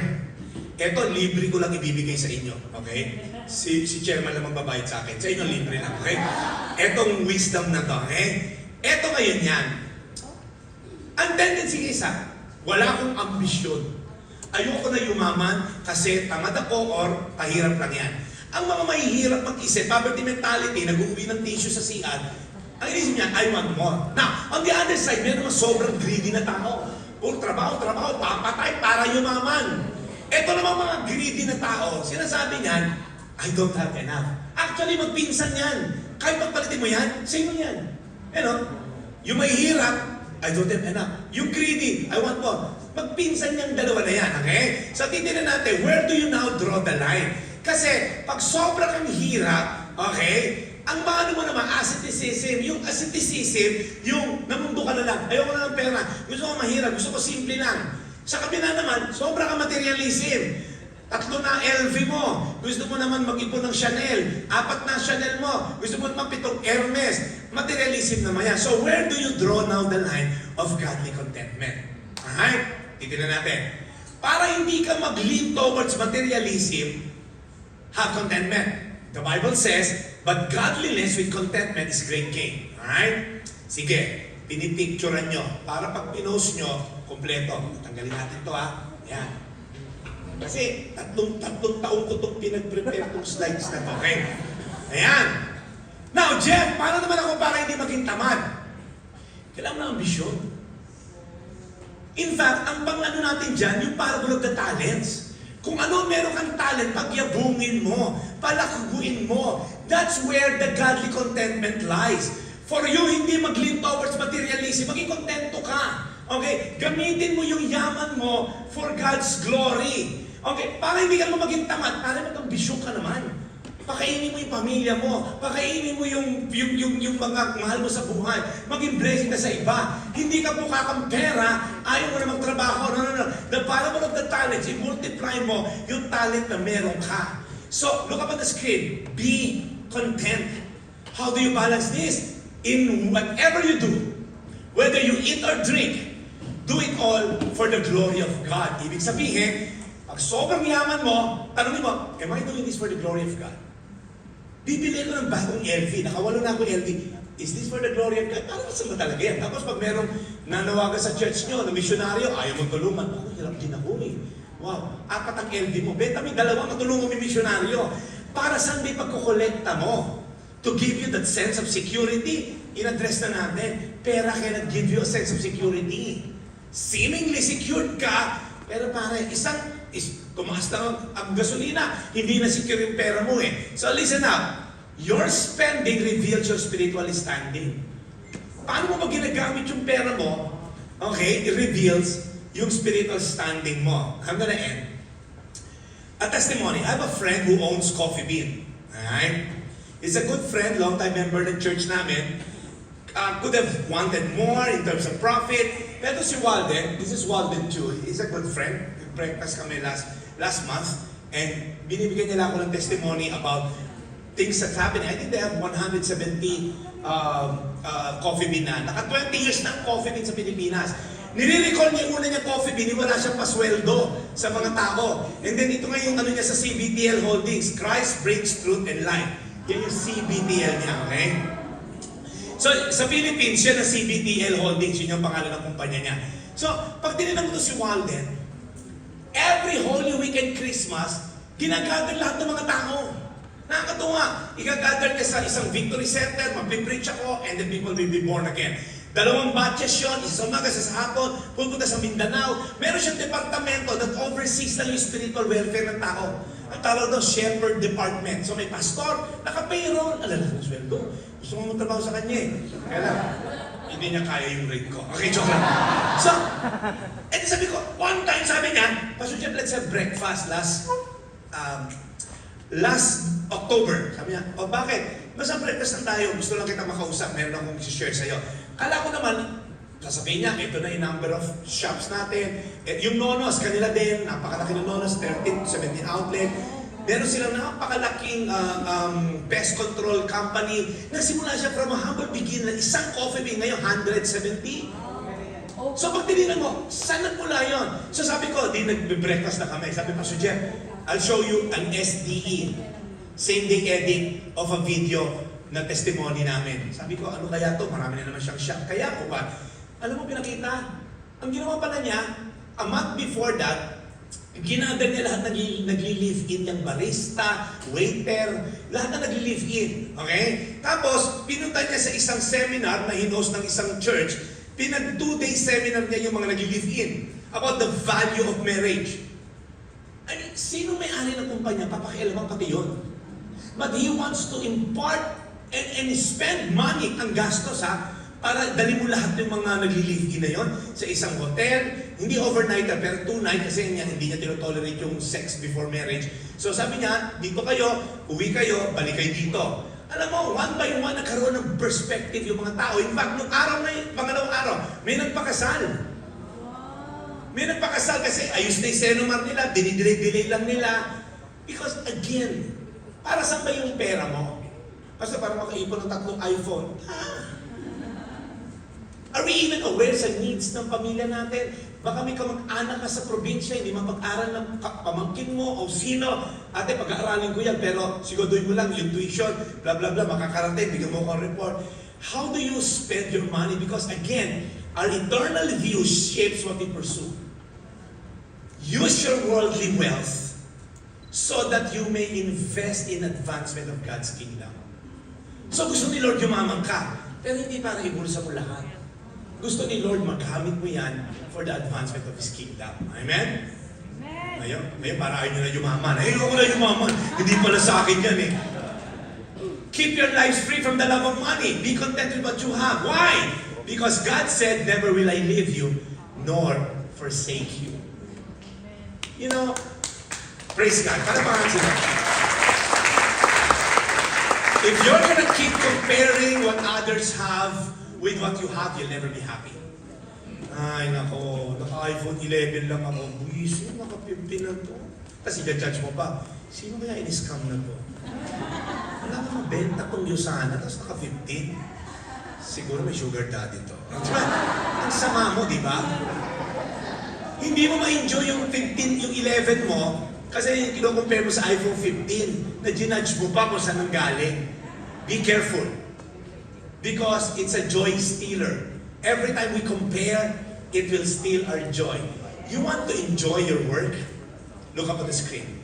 Sabi ni Rick Warren, work becomes worship when you do this. When you dedicate it to God for His glory and perform your job with an awareness of His presence. Every time you make a sales, Lord, I know this is for your glory and I know you are with me. That's worship. So your work can become a worship. Yung pagyaman mo can become a form of worship. Lord, gusto ko yumaman. Bakit? So that I can use it for your glory. In fact, sabi sa 1 Timothy, tell them to do good. Use their money to do good. They should be rich in good works and be generous to those who are in need, always being ready to share with others. So guys, be generous. Last story. Rico and Gladys Ray de Guzman, nakatira sa squatter area to sa Taguig. Kaibigan ko itong mag-asawa na to, long time member of our church in Victory. Ang ginagawa nila, nag-small group sila, and then nag-grasp niya one time yung idea. Mahirap lang kami, pero how can I advance God's kingdom? Wala naman ako katulad ng ibang mayayaman na pambili. Anong ginagawa niya? Ginagamit ni mga kabataan sa kanila, ayan, mga tambay na bata, bibili siya ng pandesal. Wala pang 20 pesos yan eh. Okay? Sa mga bata naman na to, laman dyan din niya, pupunta. So, ang ginagawa ng mag-asawa, isi-share si Jesus. So, parang from felt need, Tom Jones, ibibigay yung real need, which is gospel. Gutom kayo, pakainin ko muna kayo ng tinapay para si Jesus, feeding of the 5,000. And then sabi ni Jesus, I am the bread of life. Gutom kayo, pinakain ko kayo ng bread and fish. Halika, I introduce myself. I am the bread of life. Eh tayo minsan, may felt need na nga yung mga tao. Ay hindi, dadala ko palang LV ko eh. 3 muna LV bago ko pakinaman yan. Hinihika na yung lola mo. Padala mo naman kahit konti, di ba? Basta pinadala mo lang ng dasal, okay na yun. Kukunin ni Lord niya, kukunin yan. Alam mo ginawa ng mag-asawa? Dinadala nila sa church. Eto, pinost ko to. I met this wonderful couple, Rico and Gladys, at the church lobby this afternoon. They bring these kids from their neighborhood every week so that these kids will learn about Jesus. One of the kids, yung naka-stripes na red, okay, had leukemia. Miraculously healed after being prayed for in church. Ito mabata na to, ito yung may leukemia, naalala ko to eh, yan, siya. So, paano nangyari yun? Okay? Because si Lord ay buhay. Kaya ito yung ano ni Lord nasa end. Here's the lesson. Use your worldly resources. Ano ba marami ka? Time, talent, treasure. 3 lang yan. Ang dami mong time, wala kang pera. Ang dami mong pera, wala ka naman time. Okay? Sabi dito, use your worldly wealth to benefit others and make friends. Then, when your possessions are gone, may hangganan yan. Sabi dito, they will welcome you to an eternal home.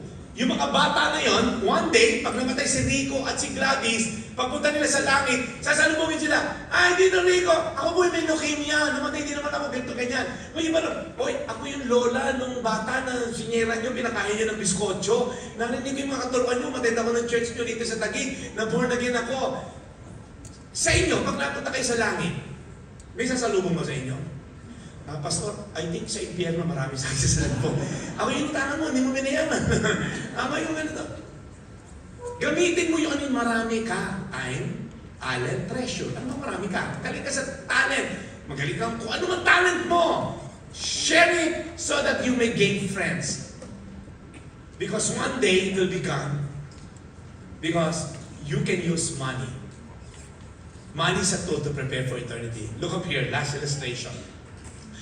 May purpose ang pera. It's a tool. Magtatayo ka ng bahay. Kailangan mo ng tools, tama? Kailangan mo ng hammer, lagare, di ba? Ako, martilyo, di ba?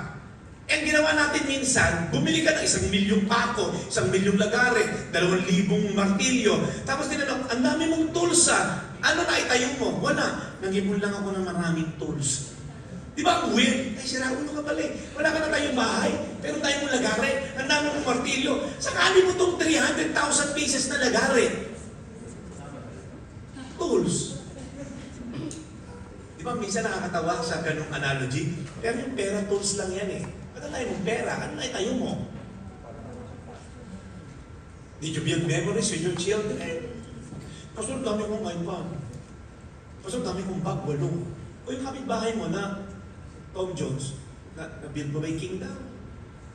Ang problema, dami nating tools. Nag-ipon ka ng tools, wala ka na itayo. So gusto niyo pa ba yumaman? Yes! Isa na lang, kanina dami, sir, di ba? Ikaw lang talaga. Yayaman ka. Yes! Okay, 90% ayaw na. Ay, oo, may tools pa pala rito. Last na to, promise. Patapusin ko na, susulitin ko lang to. Ang mahal kasi ng dry clean na to eh. Sinusulit ko lang. Konti na lang, pupunto ka na kilikili ko. Konti na lang. Saglit lang, tapusin ko na. So guys, work with integrity, work excellently, work diligently. Because God loves to work. God expects us to work. And lastly, ito na yung pinakamahalaga. Para mabalance ang inyong pagyaman, God commanded us to rest. Hindi in peace, rest lang. Tignan niyo to. On the 7th day, God finished the work He had been doing. So on the 7th day, what? He rested from all His work. Does that mean napagod si God? Of course not. Ano napagod? Hindi naman napapagod si God. God does not slumber. God did not rest because He was lazy or tired, but rather because He wanted to enjoy His creation. Gusto ni God, pagmulat ng mata ni Eva at ni Adan rather, pagmulat ng mata ni Adan, he will see a God who wants to fellowship, not a God who's working. Kinreate niya lahat, mula sa stars, sa moon. Pag tinignan mo, napakaliit ng earth. Napakaliit ni Adan. Pero gusto ni Lord, pagmulat ng mata ng Adan, makikita mo yung vast creation ko, tama yung timpla ng oxygen, tama yung gravity, tama yung layo ng earth sa sun, tama yung timpla ng pagkakatilt ng earth. Alam niyo ba, kung medyo na-tilt ang earth, hindi mo matataas yung paa mo because of gravity. Alam mo ba kung mas malayo tayo, frozen, kung mas malapit ka sa sun, tostado tayo, perfectly fitted ang earth sa layo, sa tilt, lahat. Alam mo may Diyos. Hindi siya random just, may big bang, yung earth, natapat lang, sakto lang yung pwesto. Tama yung ozone layer niya, tama yung timpla ng oxygen, lahat tama. Nagpahinga si God para ma-enjoy niya yung creation. He wants to fellowship with you. Ikaw naman mahinga ka pa pati. May katabi mo, sukatin mo yung eye bags. Tinan mo.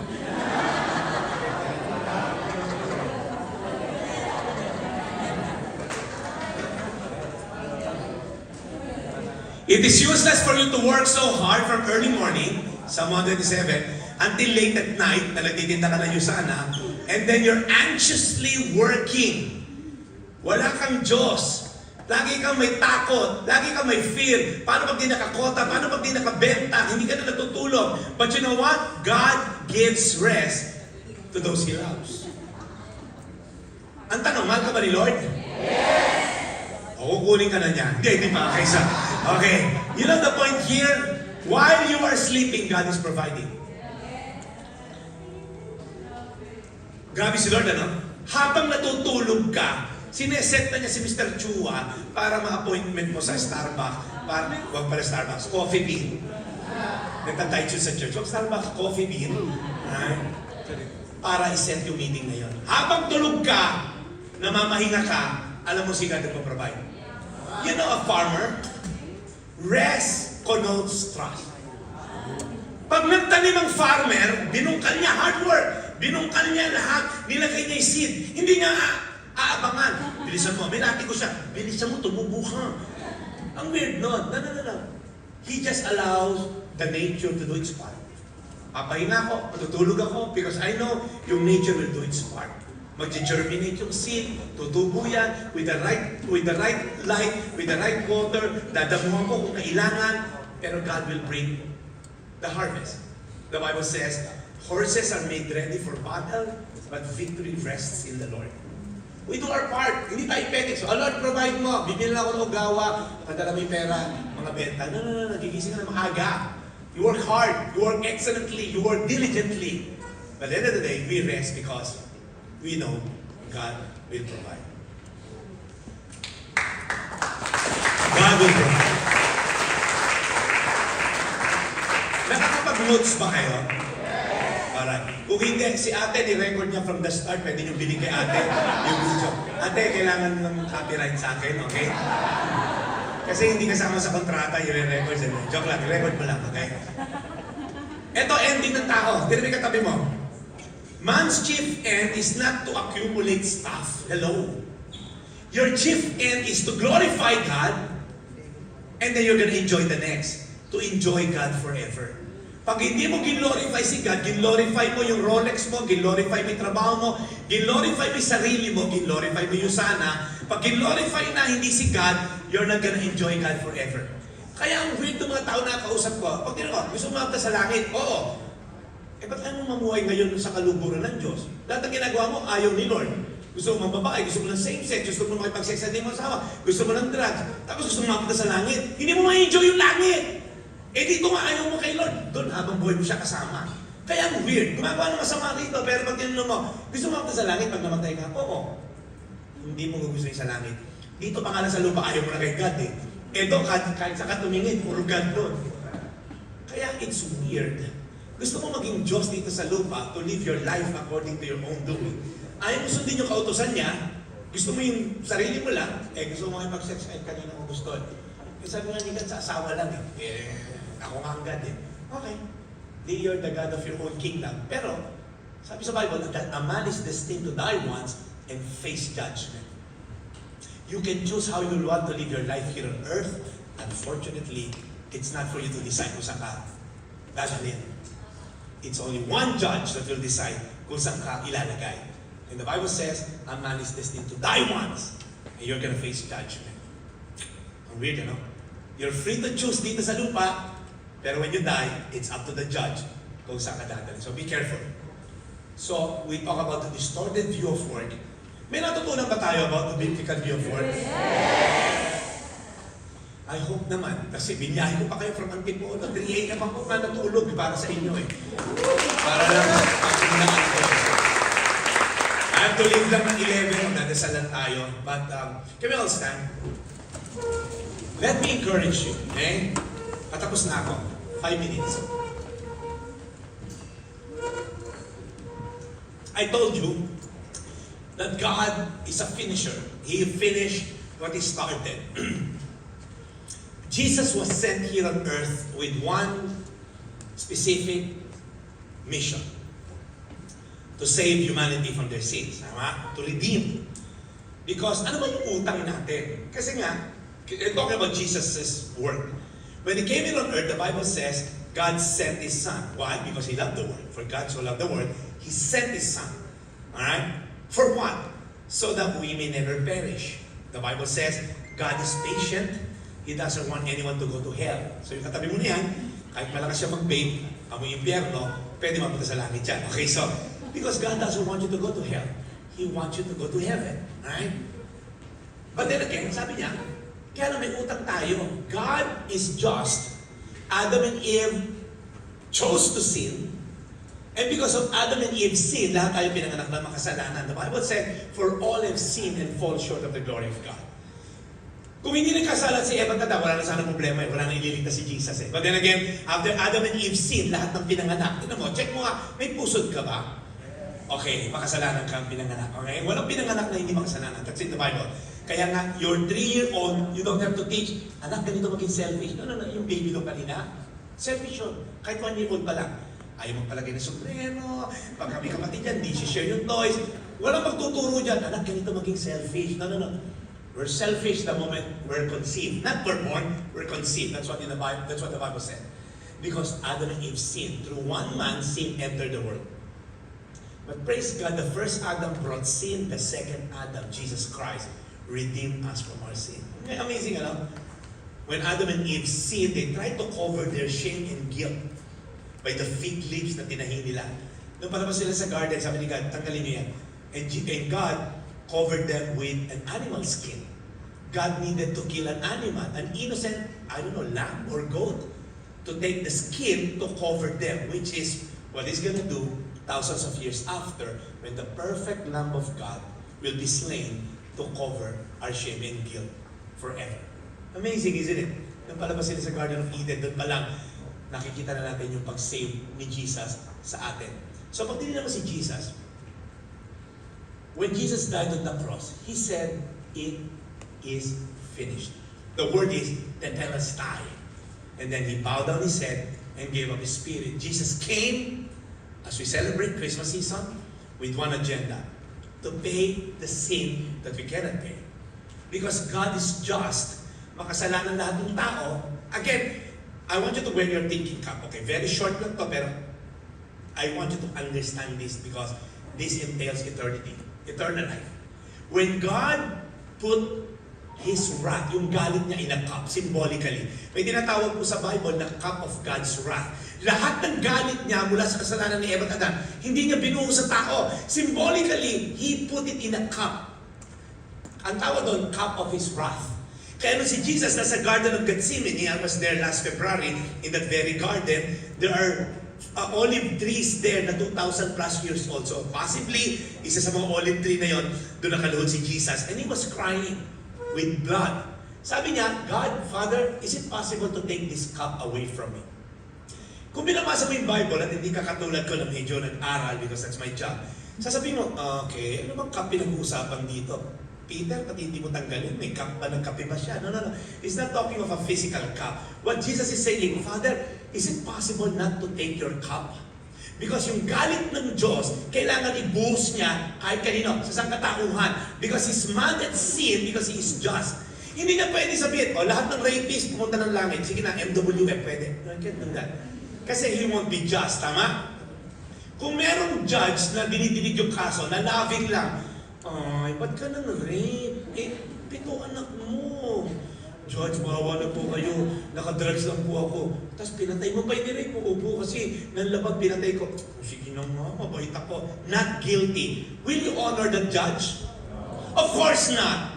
Kasi hindi siya just, tama? Loving lang siya. Now, let me tell you something. God is spoken. God is loving. He doesn't want anyone to go to hell. But at the same time, God is just. I cannot let go of sin. Otherwise, hindi niyo ako yung honor. Kasi kung si Hitler mapunta sa langit, 7 milyon ang pinatay, I'm not just. You get the point? Someone needs to pay. Someone needs to drink the cup of God's wrath. Are you getting the point now? So what Jesus is technically saying, Dad, Father, pwede bang hindi ko na lang kunin yung galit mo? You know why He's crying in tears? That's a very rare medical condition called hemorrhagitis. When your tear gland breaks because of severe anxious thoughts and anxiety, nagbe-break yung tear gland. Jesus was thinking, I'm gonna be separated from my Father. 7 years ago, my 2 daughters went to Singapore on their own. So by that time, 20 years ko ng anak yung panganay, 18 yung isa. Yung nanay nila hindi mapakali. Wonder mo, pupunta sila. 18 years na namin kasama, hindi namin ma-imagine ma-separate sa amin. Imagine the Father and the Son who's been together throughout eternity. The presence of the Father needs to leave Him so that He can die. Are you following? Kaya sabi niya, why have you forsaken me? Because kailangan mamatay ni Jesus, kailangan umalis ng presence ng Father. Yun ang hindi matake ni Jesus. He needed to be separated from the Father for Him to take the sin of the world. Just so you know, it's not those nails that held Him on the cross. It's His love for you. For me. Yung pagmamahal niya sa'yo ang nagpanatili sa kanya sa krus. Para alam mo lang, kasi minsan, pa-Christian ka, paglabas mo rito, balasubas ka na naman. Alam niyo mo yata naintindihan yung ginawa ni Jesus? He died for you. Nung pinainom siya ng gwardya, ng suka na may sponge, hindi, yung bait ng guard, pinainom ng suka. No. If you've been to Israel, there are public toilets. Noong panahon, 2,000 years ago, merong running water sa harap. At pag mayaman ka, meron kang sponge na may stick, at maghugas ka ng puwet, sasawsaw mo rin sa tubig, pagtapos ka na, sasawsaw mo ulit, ilalagay mo sa isang cup na may suka para antiseptic. Iyon yung sinulasok sa bunganga ni Jesus. Just so you know. Just so you know how much He loves you. That God had to give His Son so that you and me may live. Because God is just, someone needs to pay. But also God is loving. I'll provide the way so that you and me may be saved. Para lang natin, kahit hindi ka maniwala, okay lang, totoo yun. Mahal ka ng Diyos. And I just want you to know, Jesus finished the work. Hindi siya duwag, hindi siya palambot-lambot na ayoko ng cross, no. Sabi niya, not my will, but Father, yours be done. Talking about work. Actually, we're rich actually. Kaya kanina pa itatabisin yung maman, actually you're rich. Because if you have Christ, you have everything. Yung iba, icing na lang yan. Yung mga disipulo, ang sama ng pagkamatay, pinugutan ng ulo. Si Pedro, pinako pati pabaliktad. Si James, binato sa ibabaw ng simbahan. Ang worst na pagkamatay nila, they died poor. And yet they're in heaven right now, richly blessed by God. So we're already rich. And some of you, I need to pray for you. Because if you're here today, and you haven't given your life to Christ, let me tell you something. He died for you. He reached everything for you. And He finished the job. Bow down your heads, close your eyes. If you're here today, hindi mo pa tinatanggap si Jesus bilang iyong tagapagligtas, it is finished. You cannot earn it. You cannot work for it. You cannot pay it by good works because good people don't go to heaven. Forgiven people go to heaven. So if that's you today, you want to receive Jesus Christ, His finished work at the cross, He offers this salvation. Kung ikaw ngayon, wala ka pang relasyon sa Diyos, I'm not talking about religion, hindi kita pinaboborn na gano'n anything. Just receive Him and be the child of God. If that's you haven't given your life to Christ, can you raise your hand? Bow down your heads, close your eyes. If that's you want to receive Christ, raise your hand. I lead you to a prayer. Don't be shy. This is the most important decision of your life. Hello? The most important decision in life is who to worship. Pangalawa lang yung who to marry. Okay, as you raise your hand, keep it raised. Pray with me. Sabi mo, Lord Jesus, thank you for dying for me. I know I'm a sinner. And I cannot save myself. But starting today, I put my trust in you for my salvation. I repent from all my sins. And I now praise you as my Lord and Savior. Lord Jesus, come into my life. This is my prayer. In Jesus' mighty name. Amen. Come on, let's give Him praise. Amen. Grabe. Alright. I'm done. I'll have a general prayer lang and then I'm gonna leave this place. Guys, gusto ko kayo encourage. You are part of a great organization si chairman and the rest of the team, they are God-fearing people. They love God. Kaya na mapansin nyo, puro speakers nyo rito has something to do with spirituality. You're in a great environment. You have great mentors here. Enjoy your time here in Extreme. It may not be for a long time, but just enjoy the presence of God being in this organization. Amen? Father, we thank you. This morning we had fun, we had great love, but Lord, more than that, we had experienced, Lord God, your presence. Lord, dinadalangin namin sila chairman, all the leaders, the mentors of this organization. Father, bless them with wisdom on how to run this organization.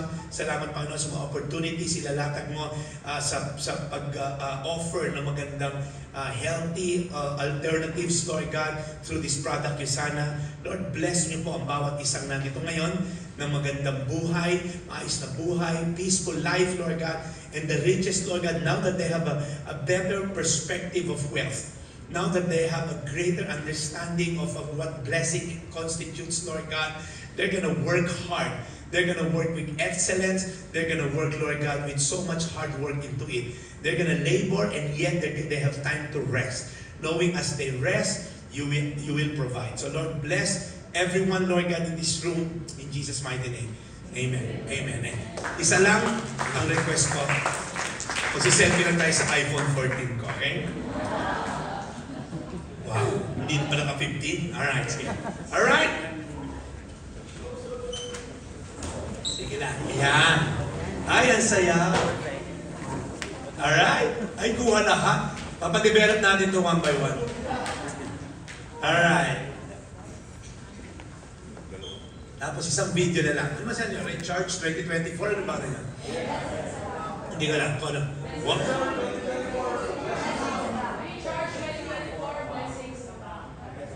Okay, Recharge 2024, Blessings Abound. Okay, test natin. 1, 2, 3. Recharge 2024, blessings abound. Okay. Extreme Recharge 2024, Blessings Abound. 1, 2, game. Extreme Recharge 2024, blessings abound. God bless you guys. God bless you. Blessings abound. Thank you. Again, let's give a round of applause to Pastor Jeff!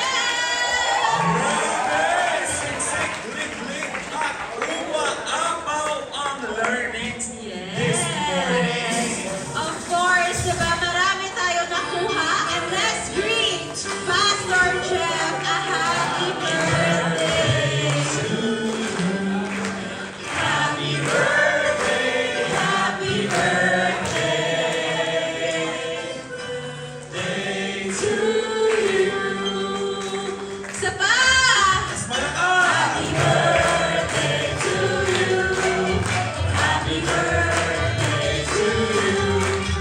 Happy birthday, happy birthday to you.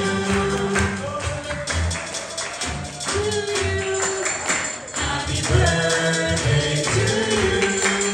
Happy birthday, happy birthday, happy birthday to you. Happy birthday, Pastor Jeff! Ayan. Thank you for the advance greeting nyo. Again, you've always been part of my family. Alam niyo naman yun. Kahit taon-taon tayo nagkikita lang, lagi kayo sa dasal namin. So thank you so much. Extreme family, thank you for this surprise. God bless. We call on our mentors, Eugene, Casey, Glenn, Mentor Winrich, Mentor Diane on stage for Our token of appreciation. and may pa-jacket pa. May pa-jacket. Bigyan ng jacket yan. Kasya yan.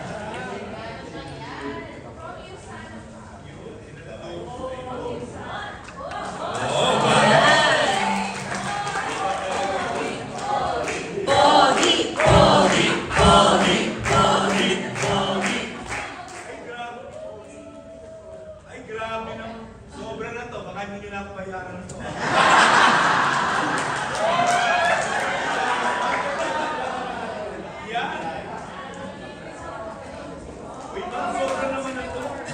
Tumingin daw muna sa cellphone ng iba.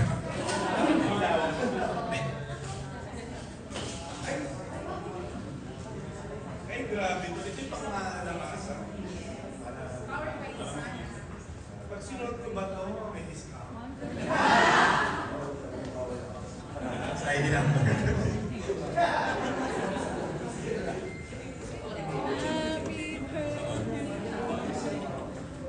Gagana yan. Sige lang.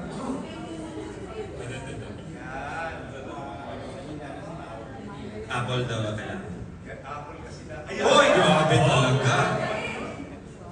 Ayun!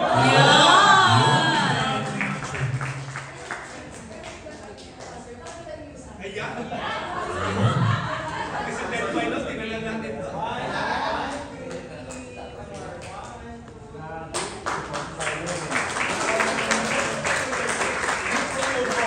Group photo. Ay, isa pa. Dapat. Ayan. Special photo. Official. Raya para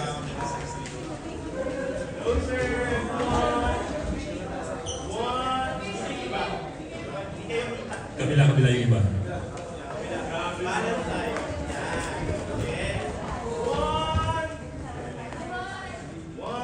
Hindi ko na lang yung English. Join us. 1, 2, 3. Happier! Ayan, yung Yusan. Happier! Okay, video. Yung pinaka-happiest niya. 1, 2, 3, go!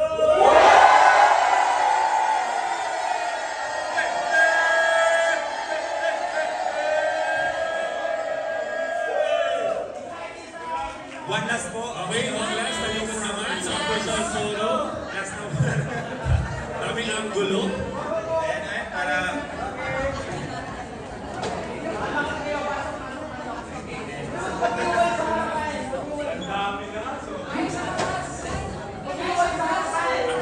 Atras kayo guys, atras. Para magkasya sa frame. Ayan.